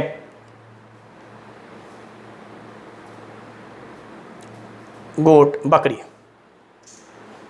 तो इनका आप कह सकते हैं जो खास तौर से जैसे शिप है या गोट है, तो इसके जो हेयर होते हैं बाहर स्किन के ऊपर हेयर, उसको आप कह सकते हैं हेयर की कटिंग करते हैं और उसी के हेयर से ऊन बनता है, ऊन बनाया जाता है। सिल्क जो है, जो उसको रेशम कहते हैं, सिल्क वॉर्म होता है। सिल्क वॉर्म का आप कह सकते हैं एग होता है। मैं थोड़ा सा यहाँ बता रहा हूँ सिल्क वॉर्म के बारे में कि सिल्क वॉर्म का आप एग लेते हैं, वो एक लार्वा में कन्वर्ट होता है, बहुत सारा हुआ तो लार्वी, और इस लार्वा के ऊपर एक कोटिंग हो जाती है वाइट कलर की, तो ये कहलाता है कोकून। कोकून का मतलब हो गया वाइट कवरिंग ऑन लार्वा। और यहीं से, इसी कोकून से आप कह सकते हैं रेशम निकाला जाता है, धागे की तरह, थ्रेड टाइप का। तो इसका मतलब जो सिल्क आपको ऑब्टेन होता है वो सिल्क का एग होता है, एग से लार्वा जनरेट होता है, लार्वा के ऊपर एक वाइट कवरिंग आ जाती है जिसको हम लोग कोकून कहते हैं। कोकून के बाद इसमें से बटरफ्लाई निकल जाती है, बटरफ्लाई फिर से ये एग दे देती है। तो ये एक तरह से आप कह सकते हैं साइक्लिक पूरा प्रोसेस है सिल्क वॉर्म का। और सिल्क को जनरेट कर देना सिल्क वॉर्म से सेरीकल्चर कहलाता है बेटा। यानी सिल्क वॉर्म को सिल्क से निकालना, this is called sericulture, sericulture. और याद रखिए ये सिल्क को ऑब्टेन करना सबसे पहली बार इन 19th सेंचुरी कहां स्टार्ट हुआ? चाइना में। सिल्क का सबसे पहला इस्तेमाल चाइना में किया गया और चाइना ने बहुत साल तक इसको दुनिया से छुपा कर रखा।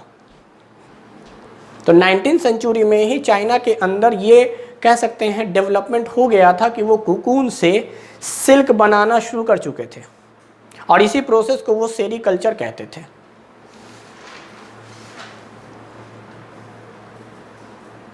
तो ये एक एक तरह से नेचुरल फाइबर है, इसके बारे में हमें डिटेल में नहीं पढ़ना, मगर फिर भी मैंने पढ़ा दिया आपको, चूंकि हमारा जो टॉपिक था बेटा वो तो सिंथेटिक फाइबर था, मैन मेड फाइबर, लेकिन फिर भी आपको थोड़ा जानना पड़ेगा मैन मेड से पहले कि आखिर फाइबर है क्या, और फाइबर से बना फैब्रिक, फैब्रिक से बना क्लॉथ। तो ये पूरा का पूरा एक तरह से क्लासिफिकेशन है। सिंथेटिक फाइबर में मैं यहाँ पर सिर्फ आपको एक एग्जाम्पल लिख देता हूँ। सिंथेटिक फाइबर के अंदर जो एग्जाम्पल है बेटा उसमें है रेयॉन, नाइलॉन, इसी में आता है पॉलिस्टर और एक्राइलिक,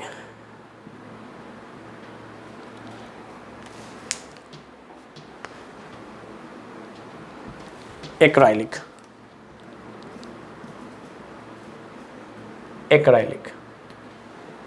तो एक्राइलिक फाइबर है, पॉलिस्टर है, नायलॉन है और रेयॉन है। रेयॉन को आप कह सकते हैं ये बिल्कुल सिल्क की तरह है, आर्टिफिशियल सिल्क, आर्टिफिशियल सिल्क। और एक्राइलिक को आप कह सकते हैं आर्टिफिशियल वूल।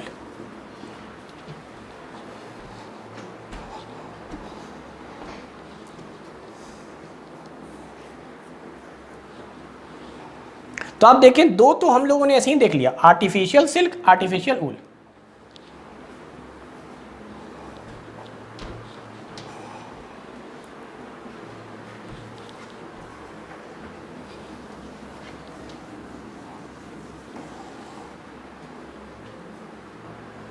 अच्छा, मैं यहीं पे आपको बता दूं कि सिंथेटिक और नेचुरल में डिफरेंसेस क्या हैं।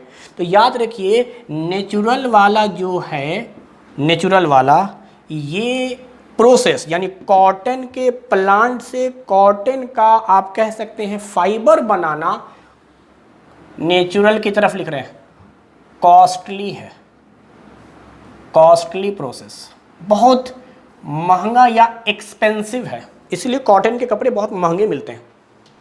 तो कॉस्टली प्रोसेस है या एक्सपेंसिव प्रोसेस है बेटा। जबकि अगर हम सिंथेटिक की बात करें, सो सिंथेटिक जो है वो चीपर देन नेचुरल है।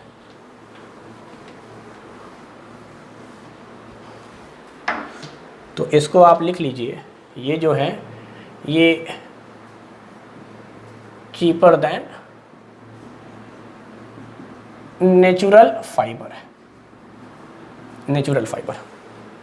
तो एक तो ये फ़ायदा हो गया आपको कि भाई सिंथेटिक बनाने का फ़ायदा ये है कि सस्ते में हमें चीज़ें मिल जाती हैं, लेकिन दूसरी तरफ नुकसान भी है बेटा। नुकसान क्या है?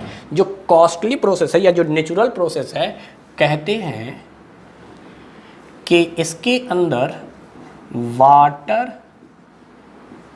होल्डिंग या एब्जॉर्बिंग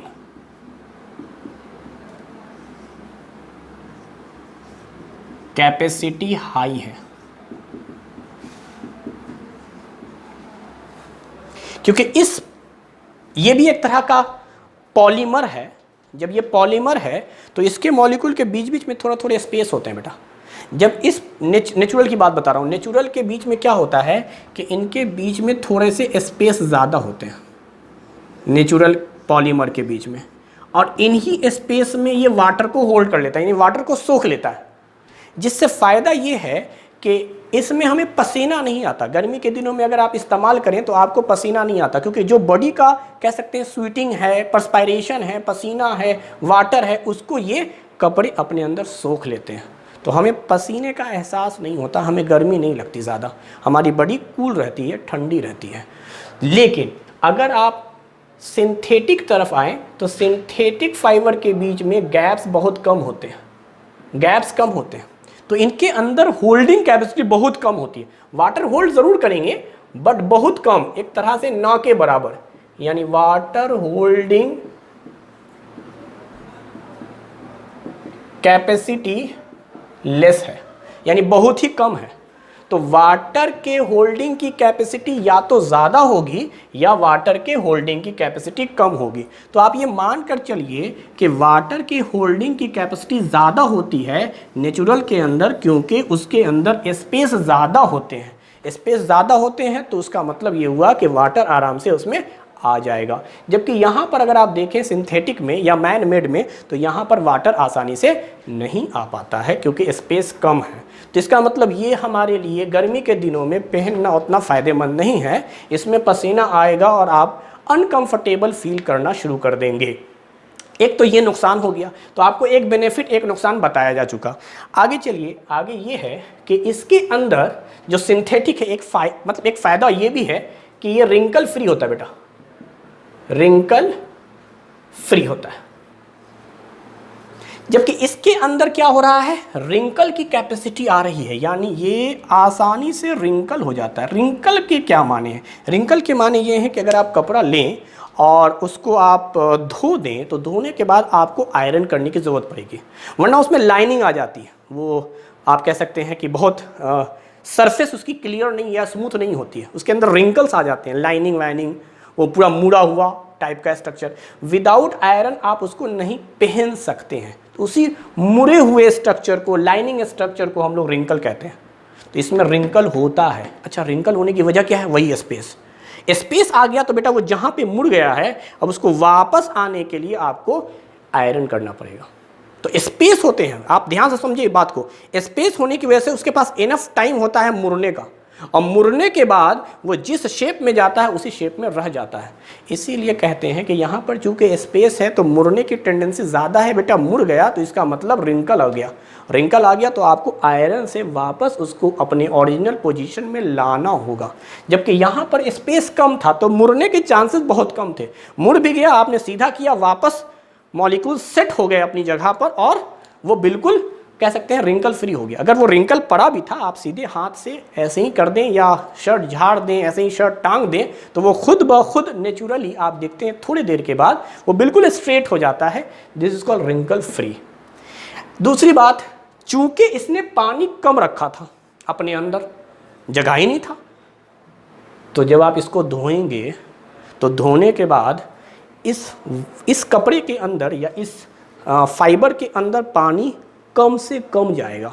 जब कम से कम जाएगा तो ये आसानी से सूख जाएगा, मतलब easy to dry, easy to dry, easy to dry. यानी अगर आपको एक टॉपिक पता है सिर्फ वाटर होल्डिंग कैपेसिटी, तो आप इस पे बहुत सारी प्रॉपर्टी को एक्सप्लेन कर सकते हैं। तो वहाँ इजी टू ड्राई है, यहाँ एक तरह से कह सकते हैं डिफ़िकल्ट टू ड्राई। ड्राई होने में थोड़ा टाइम लगेगा, आसानी से ड्राई नहीं होगा, सूखेगा आसानी से नहीं।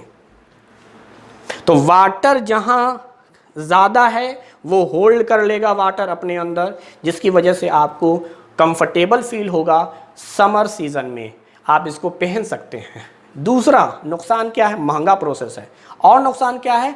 आपको बिना आयरन किए पहन नहीं सकते, चूँकि एनफ स्पेस से मुड़ जाएगा। दूसरी बात, डिफ़िकल्ट टू ड्राई, इसको सुखाना मुश्किल है, थोड़ा टाइम लगेगा इसको सूखने में, जबकि ये आसानी से सूख जाएगा, रिंकल फ्री है। अच्छा, इसके अंदर चूँकि इलास्टिसिटी बहुत ज़्यादा होती है, इलास्टिक नेचर का होता है, तो ये जो हैं ये इलास्टिक नेचर के भी होते हैं। और साथ में इसके अंदर एक फ़ायदा ये भी है कि ये इंसेक्ट रिपेलिंग होते हैं। रिपेलिंग बोलो या रेसिस्ट बोलो, यानी इंसेक्ट्स इसके करीब नहीं आते, जबकि नेचुरल वाले में इंसेक्ट रिपेलिंग कैपेसिटी नहीं होती है। तो सिंथेटिक फाइबर में आपके फ़ायदे ज़्यादा दिख रहे हैं। एक तो आयरन करने की ज़रूरत नहीं है, आसानी से सूख गया, इलास्टिक भी है, इंसेक्ट रिपेलिंग भी है, और साथ में कह सकते हैं लास्टिंग है, बहुत दिनों तक टिकता है, लास्टिंग है, लास्टिंग कैपेसिटी भी है, यानी ड्यूरेशन बहुत है, आप इसको पहन सकते हैं। सस्ता है, ये इकोनॉमिकल कंडीशन के हिसाब से अच्छा है। बस नुकसानदेह ये है कि हम इसका इस्तेमाल गर्मी के दिनों में नहीं कर सकते, चूँकि ये पसीने को सोख नहीं सकता है। एक लास्ट जो नुकसान मैं लिख रहा हूँ वो ये है कि जब हम लोग हीट देते हैं और ये फाइबर को जब बर्न किया जाता है, यानी ऑन बर्निंग, मैं सिंथेटिक की तरफ लिख रहा हूँ, ऑन बर्निंग इट मेल्ट। अब सॉलिड है तो जाहिर सी बात है जब इसको आप हीट करेंगे, बर्न करेंगे तो ये मेल्ट करेगा बेटा। तो on burning it melt and stick to our body. ये इसका सबसे ज्यादा नुकसान वाला या डेंजरस प्रॉपर्टी है। इसीलिए कहते हैं कि जहाँ पर भी आग का काम हो रहा हो, फायर से रिलेटेड काम हो रहा हो, जैसे किचन हो गया, या आप देखते हैं अक्सर वेल्डिंग का काम होता है जहाँ फायर की बात होती है, जहाँ कहीं पर भी फायर डिपार्टमेंट हो या आग से रिलेटेड या हीट से रिलेटेड बात हो, वहाँ पर आप सिंथेटिक फाइबर का कपड़ा नहीं पहनेंगे। क्योंकि सिंथेटिक कपड़े में होता क्या है कि जब आप हीट देते हैं तो ये मेल्ट करता है और मेल्ट करके ये बॉडी से चिपकता है बेटा। तो बॉडी से जब चिपकता है तो बर्निंग होना शुरू हो जाता है, आपकी स्किन बर्न होने लगती है। तो इसीलिए कहते हैं कि ये सबसे डेंजरस इसकी प्रॉपर्टी है। मैंने काट दिया इसको, ये नुकसान वाला है जिसको मैं काट रहा हूँ, और जितना आप टिक मार रहे हैं वो सब फायदेमंद है। तो फायदे ज़्यादा हैं, नुकसान कम है, तो आप एहतियात बरत सकते हैं। जैसे पसीना जिनको आता है वो गर्मी के दिनों में इसको अवॉइड करें, या जहाँ किचन उचन में काम करना है या आग से रिलेटेड काम है तो ऐसे कपड़ों को अवॉइड करें। दूसरी तरफ यहाँ नेचुरल के अंदर ये फिनोमेना ज़रूर होगा कि एक तो ये महंगा है, ये नुकसान वाली बात है, लेकिन फ़ायदे वाली चीज़ कौन सी हो जाएगी, समर में आप इजीली पहन सकते हैं, कंफर्टेबल फील करेंगे। उसके अलावा जो आपको फ़ायदे वाली बात है वो है बर्निंग में, यानी ये भी बर्न होते हैं, ऐसी बात नहीं है कि बर्न नहीं होंगे। On burning it do not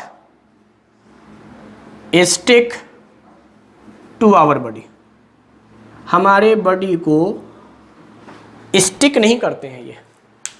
और पहली बात, ये आसानी से बॉन्ड भी नहीं होते, ये आसानी से बॉन्ड नहीं होते हैं, तो ये स्टिक नहीं करता है। ये एक अच्छा वाला प्रॉपर्टी है नेचुरल फाइबर का। तो इतना डिफरेंसेस है नेचुरल और सिंथेटिक फाइबर में। तो जितने भी नेचुरल हैं सब के सब वाटर ज़्यादा होल्ड करते हैं, पसीने को सोख लेते हैं, एवं के धोते वक्त जब आप पानी का इस्तेमाल करते हैं उसको भी सोख लेते हैं, निकलने में टाइम लगता है इसलिए देर से सूखता है। स्पेस ज़्यादा था इसी वजह से रिंकल आ जाता है। और नेचुरल वाला प्रोसेस जो है वो थोड़ा महंगा है, आग लगने पर वो बॉडी से स्टिक नहीं करता है। सिंथेटिक में जब आप आइएगा तो बॉडी से स्टिक कर जाएगा और साथ में गर्मी के दिनों में अनकंफर्टेबल फील करेंगे। स्पेस कम है, पानी को कम होल्ड करता है। दूसरी तरफ बेनिफिट है, धोएंगे तब भी पानी कम आएगा तो आसानी से सूख जाएगा और स्पेस कम होने की वजह से रिंकल फ्री होगा। साथ में उसके अंदर एरोमा होता है, कुछ स्मेल होता है, उस स्मेल की वजह से इंसेक्ट्स उसकी तरफ नहीं आते हैं, इंसेक्ट रिपेलिंग होता है। तो अब हम लोग अपना टॉपिक शुरू करते हैं। This is called synthetic fiber। तो सिंथेटिक फाइबर में जो हमें पढ़ना है वो मैं ऐसे ही लिख देता हूँ। हमें पढ़ना है रेयॉन के बारे में, हमें पढ़ना है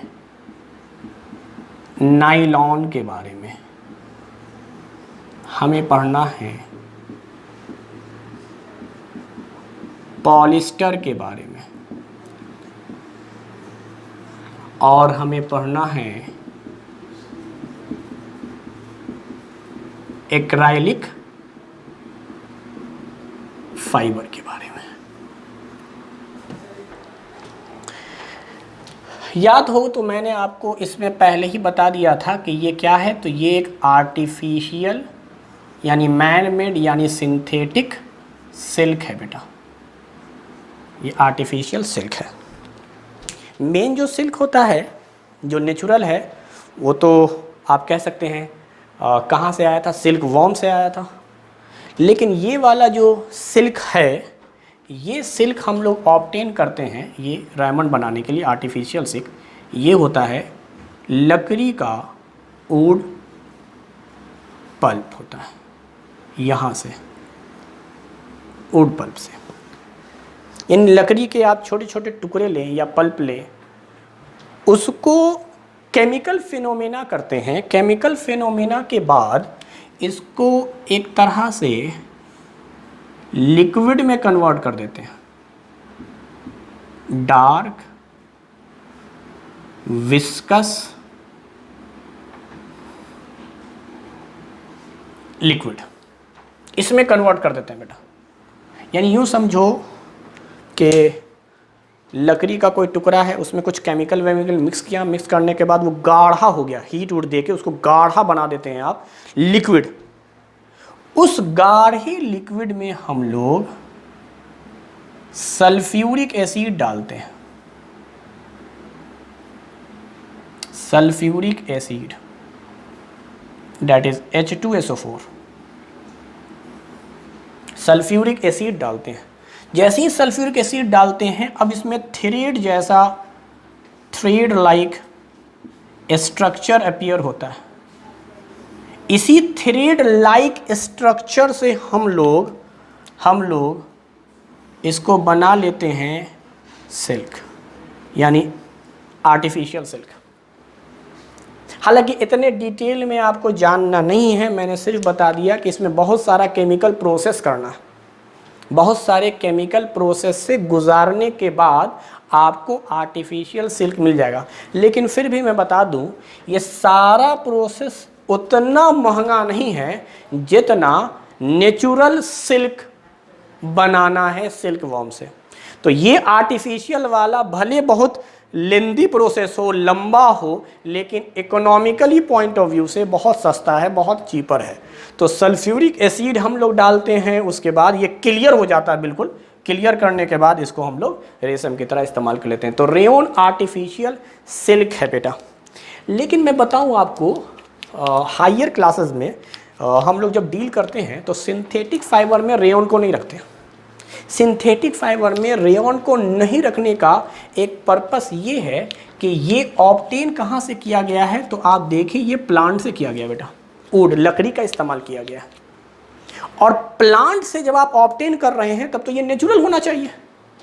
तो इसको हम लोग कहते हैं सेमी सिंथेटिक या सेमी नेचुरल।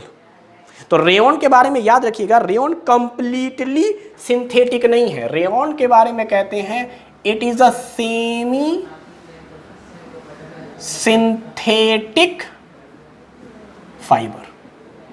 क्यों? क्योंकि इसका स्टार्टिंग जो है बेटा वो प्लांट है।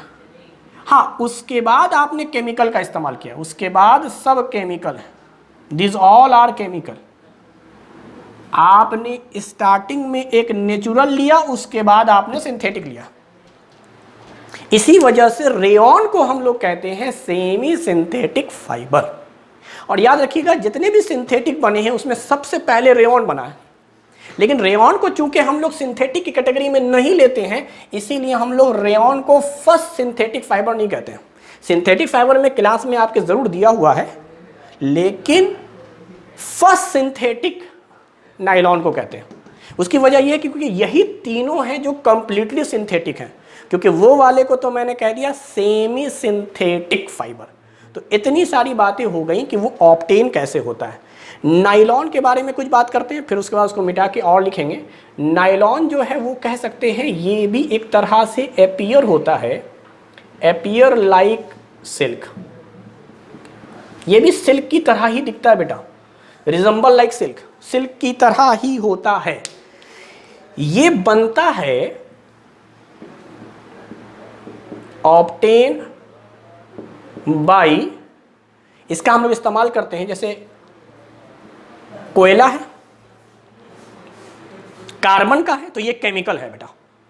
ये कोयला जो है वो एक केमिकल है। उसके अलावा आप वाटर का इस्तेमाल करते हैं, उसके अलावा आप एयर का इस्तेमाल करते हैं, या पेट्रोलियम का इस्तेमाल करते हैं, पेट्रोलियम ऑयल वगैरह का। तो इसका मतलब ये हुआ कोयला, पानी, हवा, पेट्रोलियम ऑयल, इनका इस्तेमाल करके आपको नायलॉन मिल जाता है। यानी ये कंप्लीटली आप देखें केमिकल है बेटा। कार्बन का इस्तेमाल कर लिया, वाटर, एयर, पेट्रोलियम ऑयल, यानी प्योर केमिकल का आप इस्तेमाल कर रहे हैं।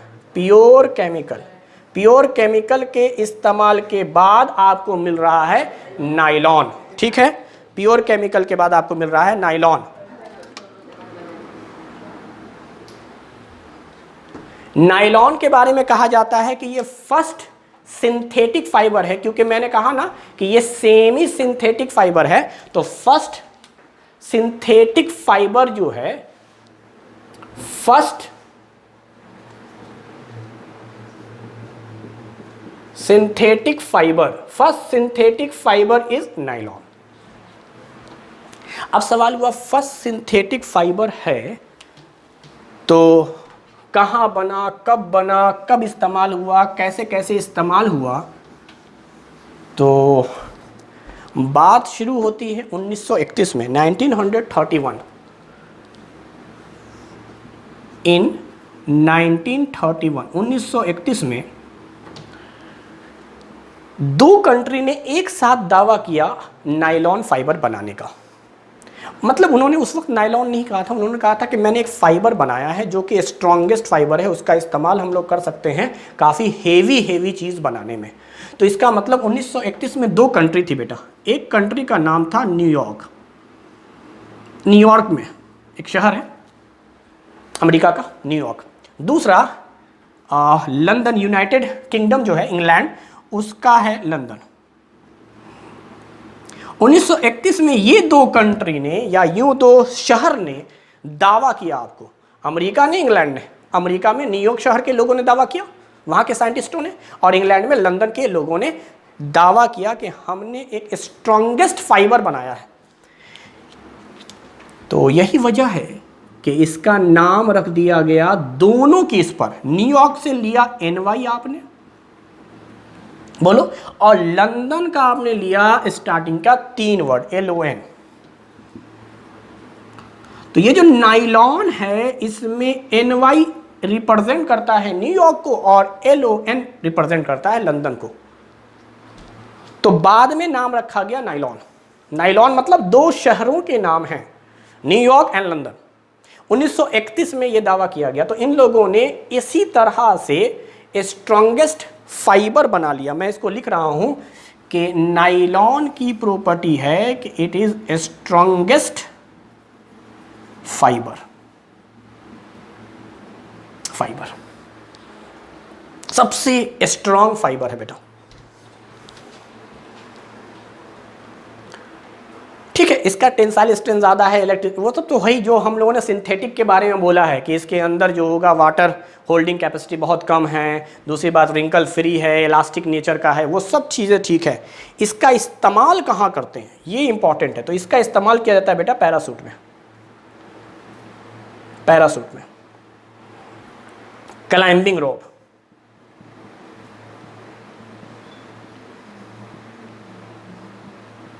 क्लाइंबिंग रोप्स मेनली यही इस्तेमाल करते हैं। बाकी क्लॉथ वगैरह में तो इस्तेमाल होता ही है, ऐसी बात थोड़ी है। इसका इस्तेमाल हम लोग बेल्ट में करते हैं, हम लोग इसका इस्तेमाल टाई में करते हैं, ठीक है, हम लोग इसका इस्तेमाल कॉटन में करते हैं, कारपेट्स में करते हैं।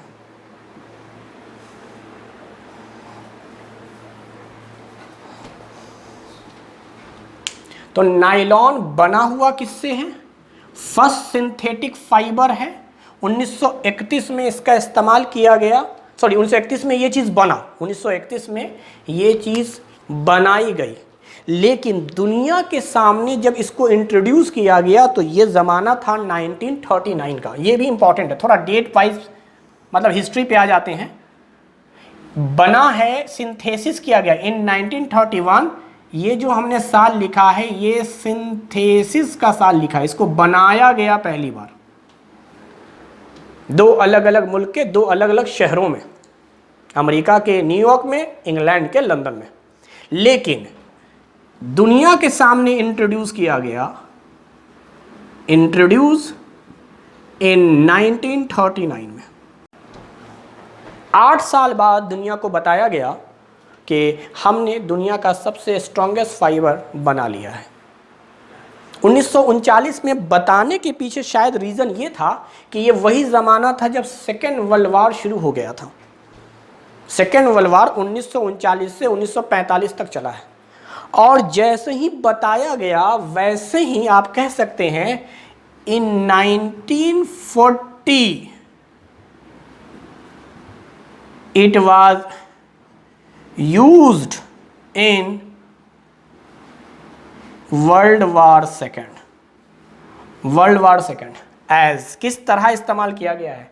As parachute. क्योंकि इससे पैरासूट बन सकता था, स्ट्रॉन्गेस्ट थे, तो पैरासूट का इस्तेमाल किया गया एंड क्लाइंबिंग रन जंग में इस्तेमाल किया गया, पहाड़ों पे चढ़ने के लिए या ऊपर से जमीन पे उतरने के लिए पैरासूट, फाइटर जेट वगैरह से। तो सेकेंड वर्ल्ड वार में इसका इस्तेमाल 1 साल के बाद शुरू हो गया और 1940 से 1945 तक कंटिन्यू सेकेंड वर्ल्ड वार के दरमियान इस नायलॉन का इस्तेमाल किया गया है पैरासूट में और क्लाइंबिंग रॉप में। 1939 में इंट्रोड्यूस किया गया दुनिया के सामने, 40 में इस्तेमाल शुरू हो गया, 31 में बना था। तो ये थोड़ी सी इसकी हिस्ट्री है या हिस्टोरिकल बैकग्राउंड है नायलॉन के बारे में। हालांकि अगर मैं बताऊं आपको तो इससे ठीक पहले रेयॉन बन चुका था, लेकिन रेयॉन को सेमी सिंथेटिक होने की वजह से फर्स्ट सिंथेटिक फाइबर नहीं कहा गया।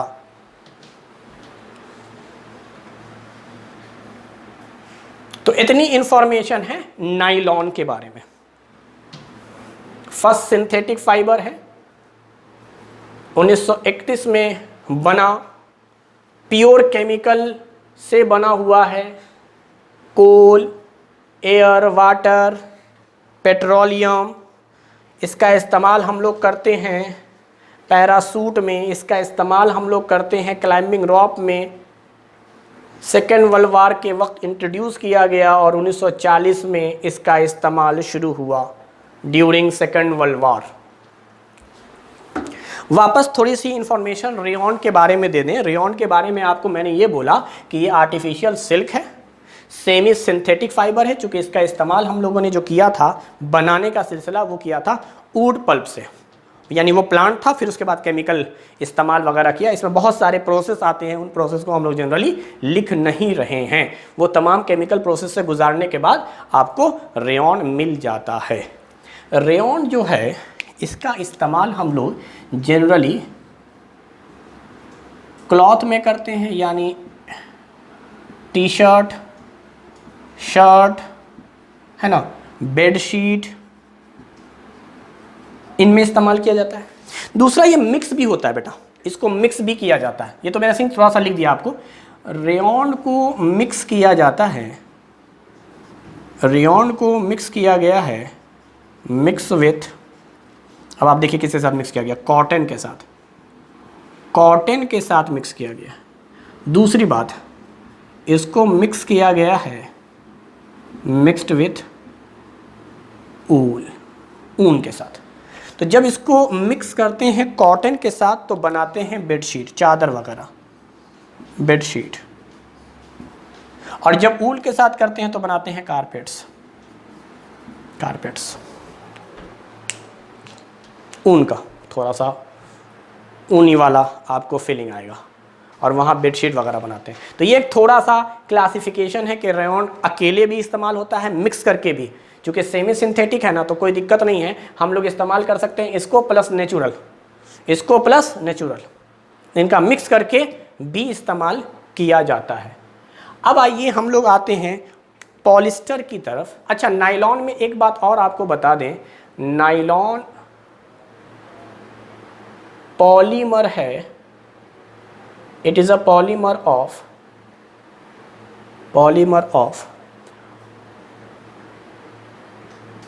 Polyamide, polymer of polyamide. जबकि रेयॉन के बारे में आप कह सकते हैं it is polymer of cellulose. ये जो लकड़ी था ना, वुड पल्प में सेलुलोज होता है। जितने भी प्लांट हैं एक्चुअली उनमें सेलुलोज होता है। तो सेलुलोज में ही फिर वापस केमिकल वगैरह का इस्तेमाल करके रेयॉन बना लेते हैं। पॉली एमाइड, ये थोड़ा सा इंटरेस्टिंग चीज़ है। पॉली का मतलब बहुत, एमाइड क्या है भाई? तो एमाइड कहते हैं बेटा, एक होता है कार्बोक्सिलिक एसिड और एक होता है अमीन। इन दोनों के कॉम्बिनेशन को एमाइड कहते हैं। ये थोड़ा सा हायर लेवल की बातें हो गई, बस जानो पॉली एमाइड किसको कहते हैं। तो कुछ कार्बोक्सिलिक एसिड होता है और कुछ अमीन होता है, इन दोनों को मिलाते हैं तो एमाइड बनता है, और बहुत सारे एमाइड बनते हैं तो पॉली एमाइड बनता है, और पॉली एमाइड का ही पॉलीमर है जिसका नाम है नाइलॉन। अब आपको बताऊं मैं, यही कार्बोक्सिलिक एसिड और अमीन मिलकर एमाइड बनाता है, और यही एमाइड आगे चलकर आप पढ़ते होंगे बायोलॉजी में, जिसका नाम है एमिनो एसिड। तो एमिनो एसिड भी इसी का बना हुआ होता है बेटा, लेकिन बहरहाल खैर, तो कार्बोक्सिलिक एसिड प्लस अमीन। ये जो पॉलिस्टर आपने लिखा है, ये पॉलीमर है, पॉलीमर ऑफ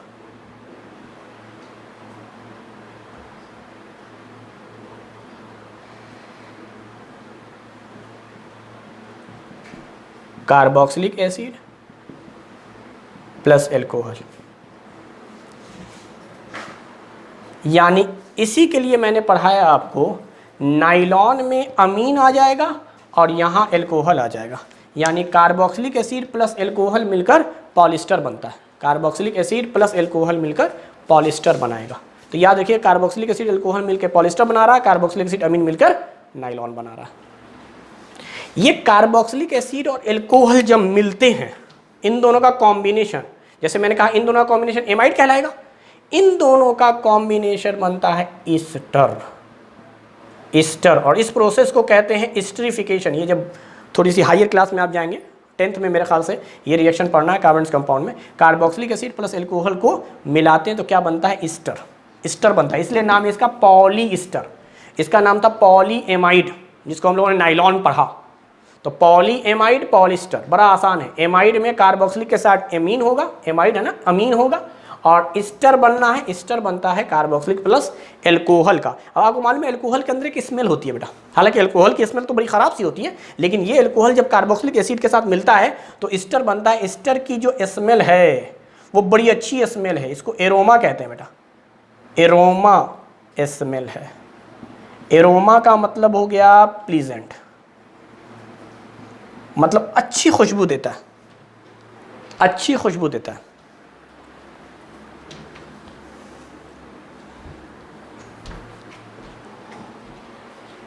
जबकि इसको हम लोगों ने कहा था आर्टिफिशियल वूल।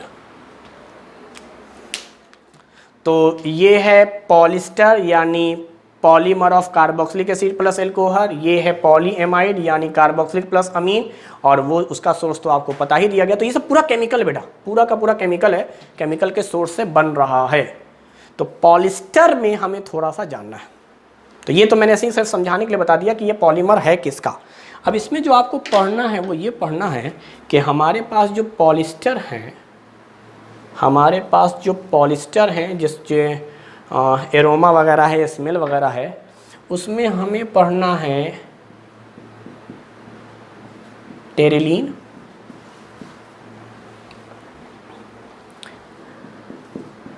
टेरीन, डिक्रॉन। ये सब एग्जाम्पल है, ऐसे याद रखना, टेरिलीन, टेरीन, डिक्रॉन, ये सब। और इसी में एक लास्ट एग्जाम्पल आपको याद रखना है, डेट इज पेट। इसका नाम है पॉली इथीन या इथाइलिन, वही पॉलीथीन, बिल्कुल ये पॉलीथीन जैसा हो गया जो हम लोगों ने पढ़ा था प्लास्टिक के अंदर। इसलिए मैंने कहा था ये पॉलिस्टर भी एक तरह का प्लास्टिक है। अच्छा, ये जो पॉलिस्टर है ये पढ़ा दिया गया किस तरह का है? थर्मोसेटिंग।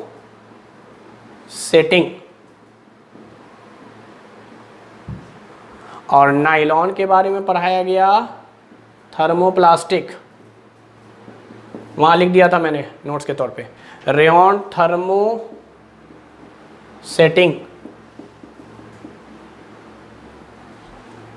अच्छा, तो पॉलीइथीन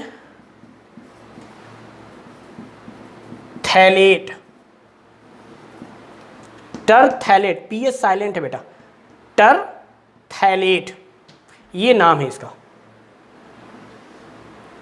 इसको शॉर्ट में पिट कहते हैं। अच्छा, इसका इस्तेमाल क्या होता है बेटा? तो इसका इस्तेमाल जनरली हम लोग करते हैं बोतल बनाने में।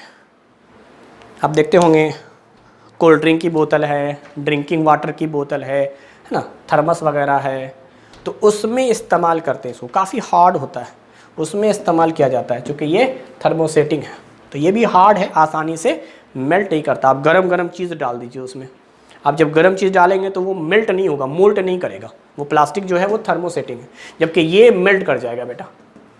तो ये बोतल वगैरह बनाने में इस्तेमाल करते हैं, कोल्ड ड्रिंक की बोतल वगैरह ये सब बनाने में इसका इस्तेमाल होता है। उसके अलावा इसको भी मिक्स किया जाता है बेटा, इसको भी हम लोग मिक्स करते हैं। अब इसको किसके साथ मिक्स कर सकते हैं? तो कॉटन के साथ मिक्स करेंगे तो नाम हो जाएगा पॉलीकॉट। अगर वूल के साथ करेंगे तो नाम हो जाएगा पॉलीवूल।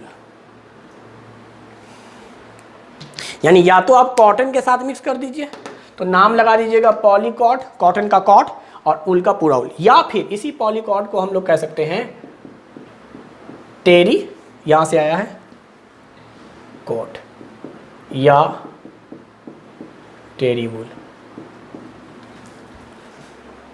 और इस मिक्स करके सिर्फ और सिर्फ हम लोग क्या करते हैं कि प्रॉपर्टी को मिक्स करके थोड़ा बहुत दोनों क्वालिटी लाना चाहते हैं इसके अंदर। क्योंकि आपको मैं बताऊं, इन सब में ये जो सिंथेटिक है, इन सब में थोड़ी बहुत वाटर होल्डिंग कैपेसिटी इसी की है, little bit water holding capacity, इसी के अंदर वाटर होल्डिंग कैपेसिटी। अच्छा, आर्टिफिशियल वूल में कुछ नहीं है, जनरली आप लोग शॉल का इस्तेमाल करते हैं, जैकेट का इस्तेमाल करते हैं, तो एक्राइलिक फाइबर से हम लोग यही बनाते हैं।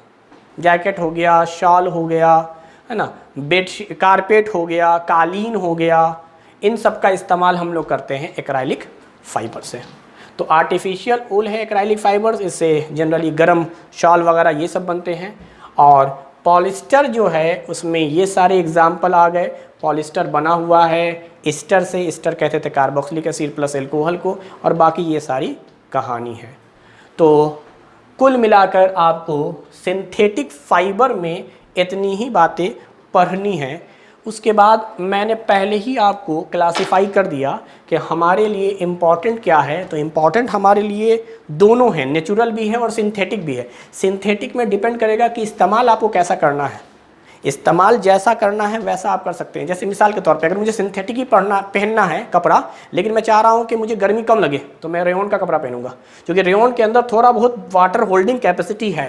अगर मैं चाह रहा हूँ कि टफ इस्तेमाल करना है, मुझे काफ़ी मजबूत हेवी, तो मैं नायलॉन का इस्तेमाल करूँगा। तो ये डिपेंड करता है आपको इस्तेमाल कैसा करना है उस पर। लेकिन याद रखिए, सारे के सारे सिंथेटिक का ड्रॉबैक यही है कि जब आप बर्न करेंगे तो ये स्टिकी नेचर का हो जाएगा, आपके जिस्म से टच हो जाएगा, जिसकी वजह से स्किन बर्न हो सकती है। और दूसरी, इसके अंदर बहुत ज़्यादा होल्डिंग कैपेसिटी नहीं है, यानी पसीने को सोख नहीं सकता। तो वो तो शुरू में ही आपको बता दिया गया है नेचुरल और सिंथेटिक का, जब क्लासिफिकेशन पढ़ रहे थे उसी वक्त। तो मेरे ख्याल से इसी टॉपिक में आपको जितनी बातें मैंने बताई हैं और जितना लिखवा दिया है, अगर आप उतना पढ़ लें, देख लें, तो मेरे ख्याल से एंट्रेंस के सारे क्वेश्चंस हो जाएंगे। तो सिंथेटिक फाइबर और प्लास्टिक का टॉपिक आपका ख़त्म हुआ। Thank you very much.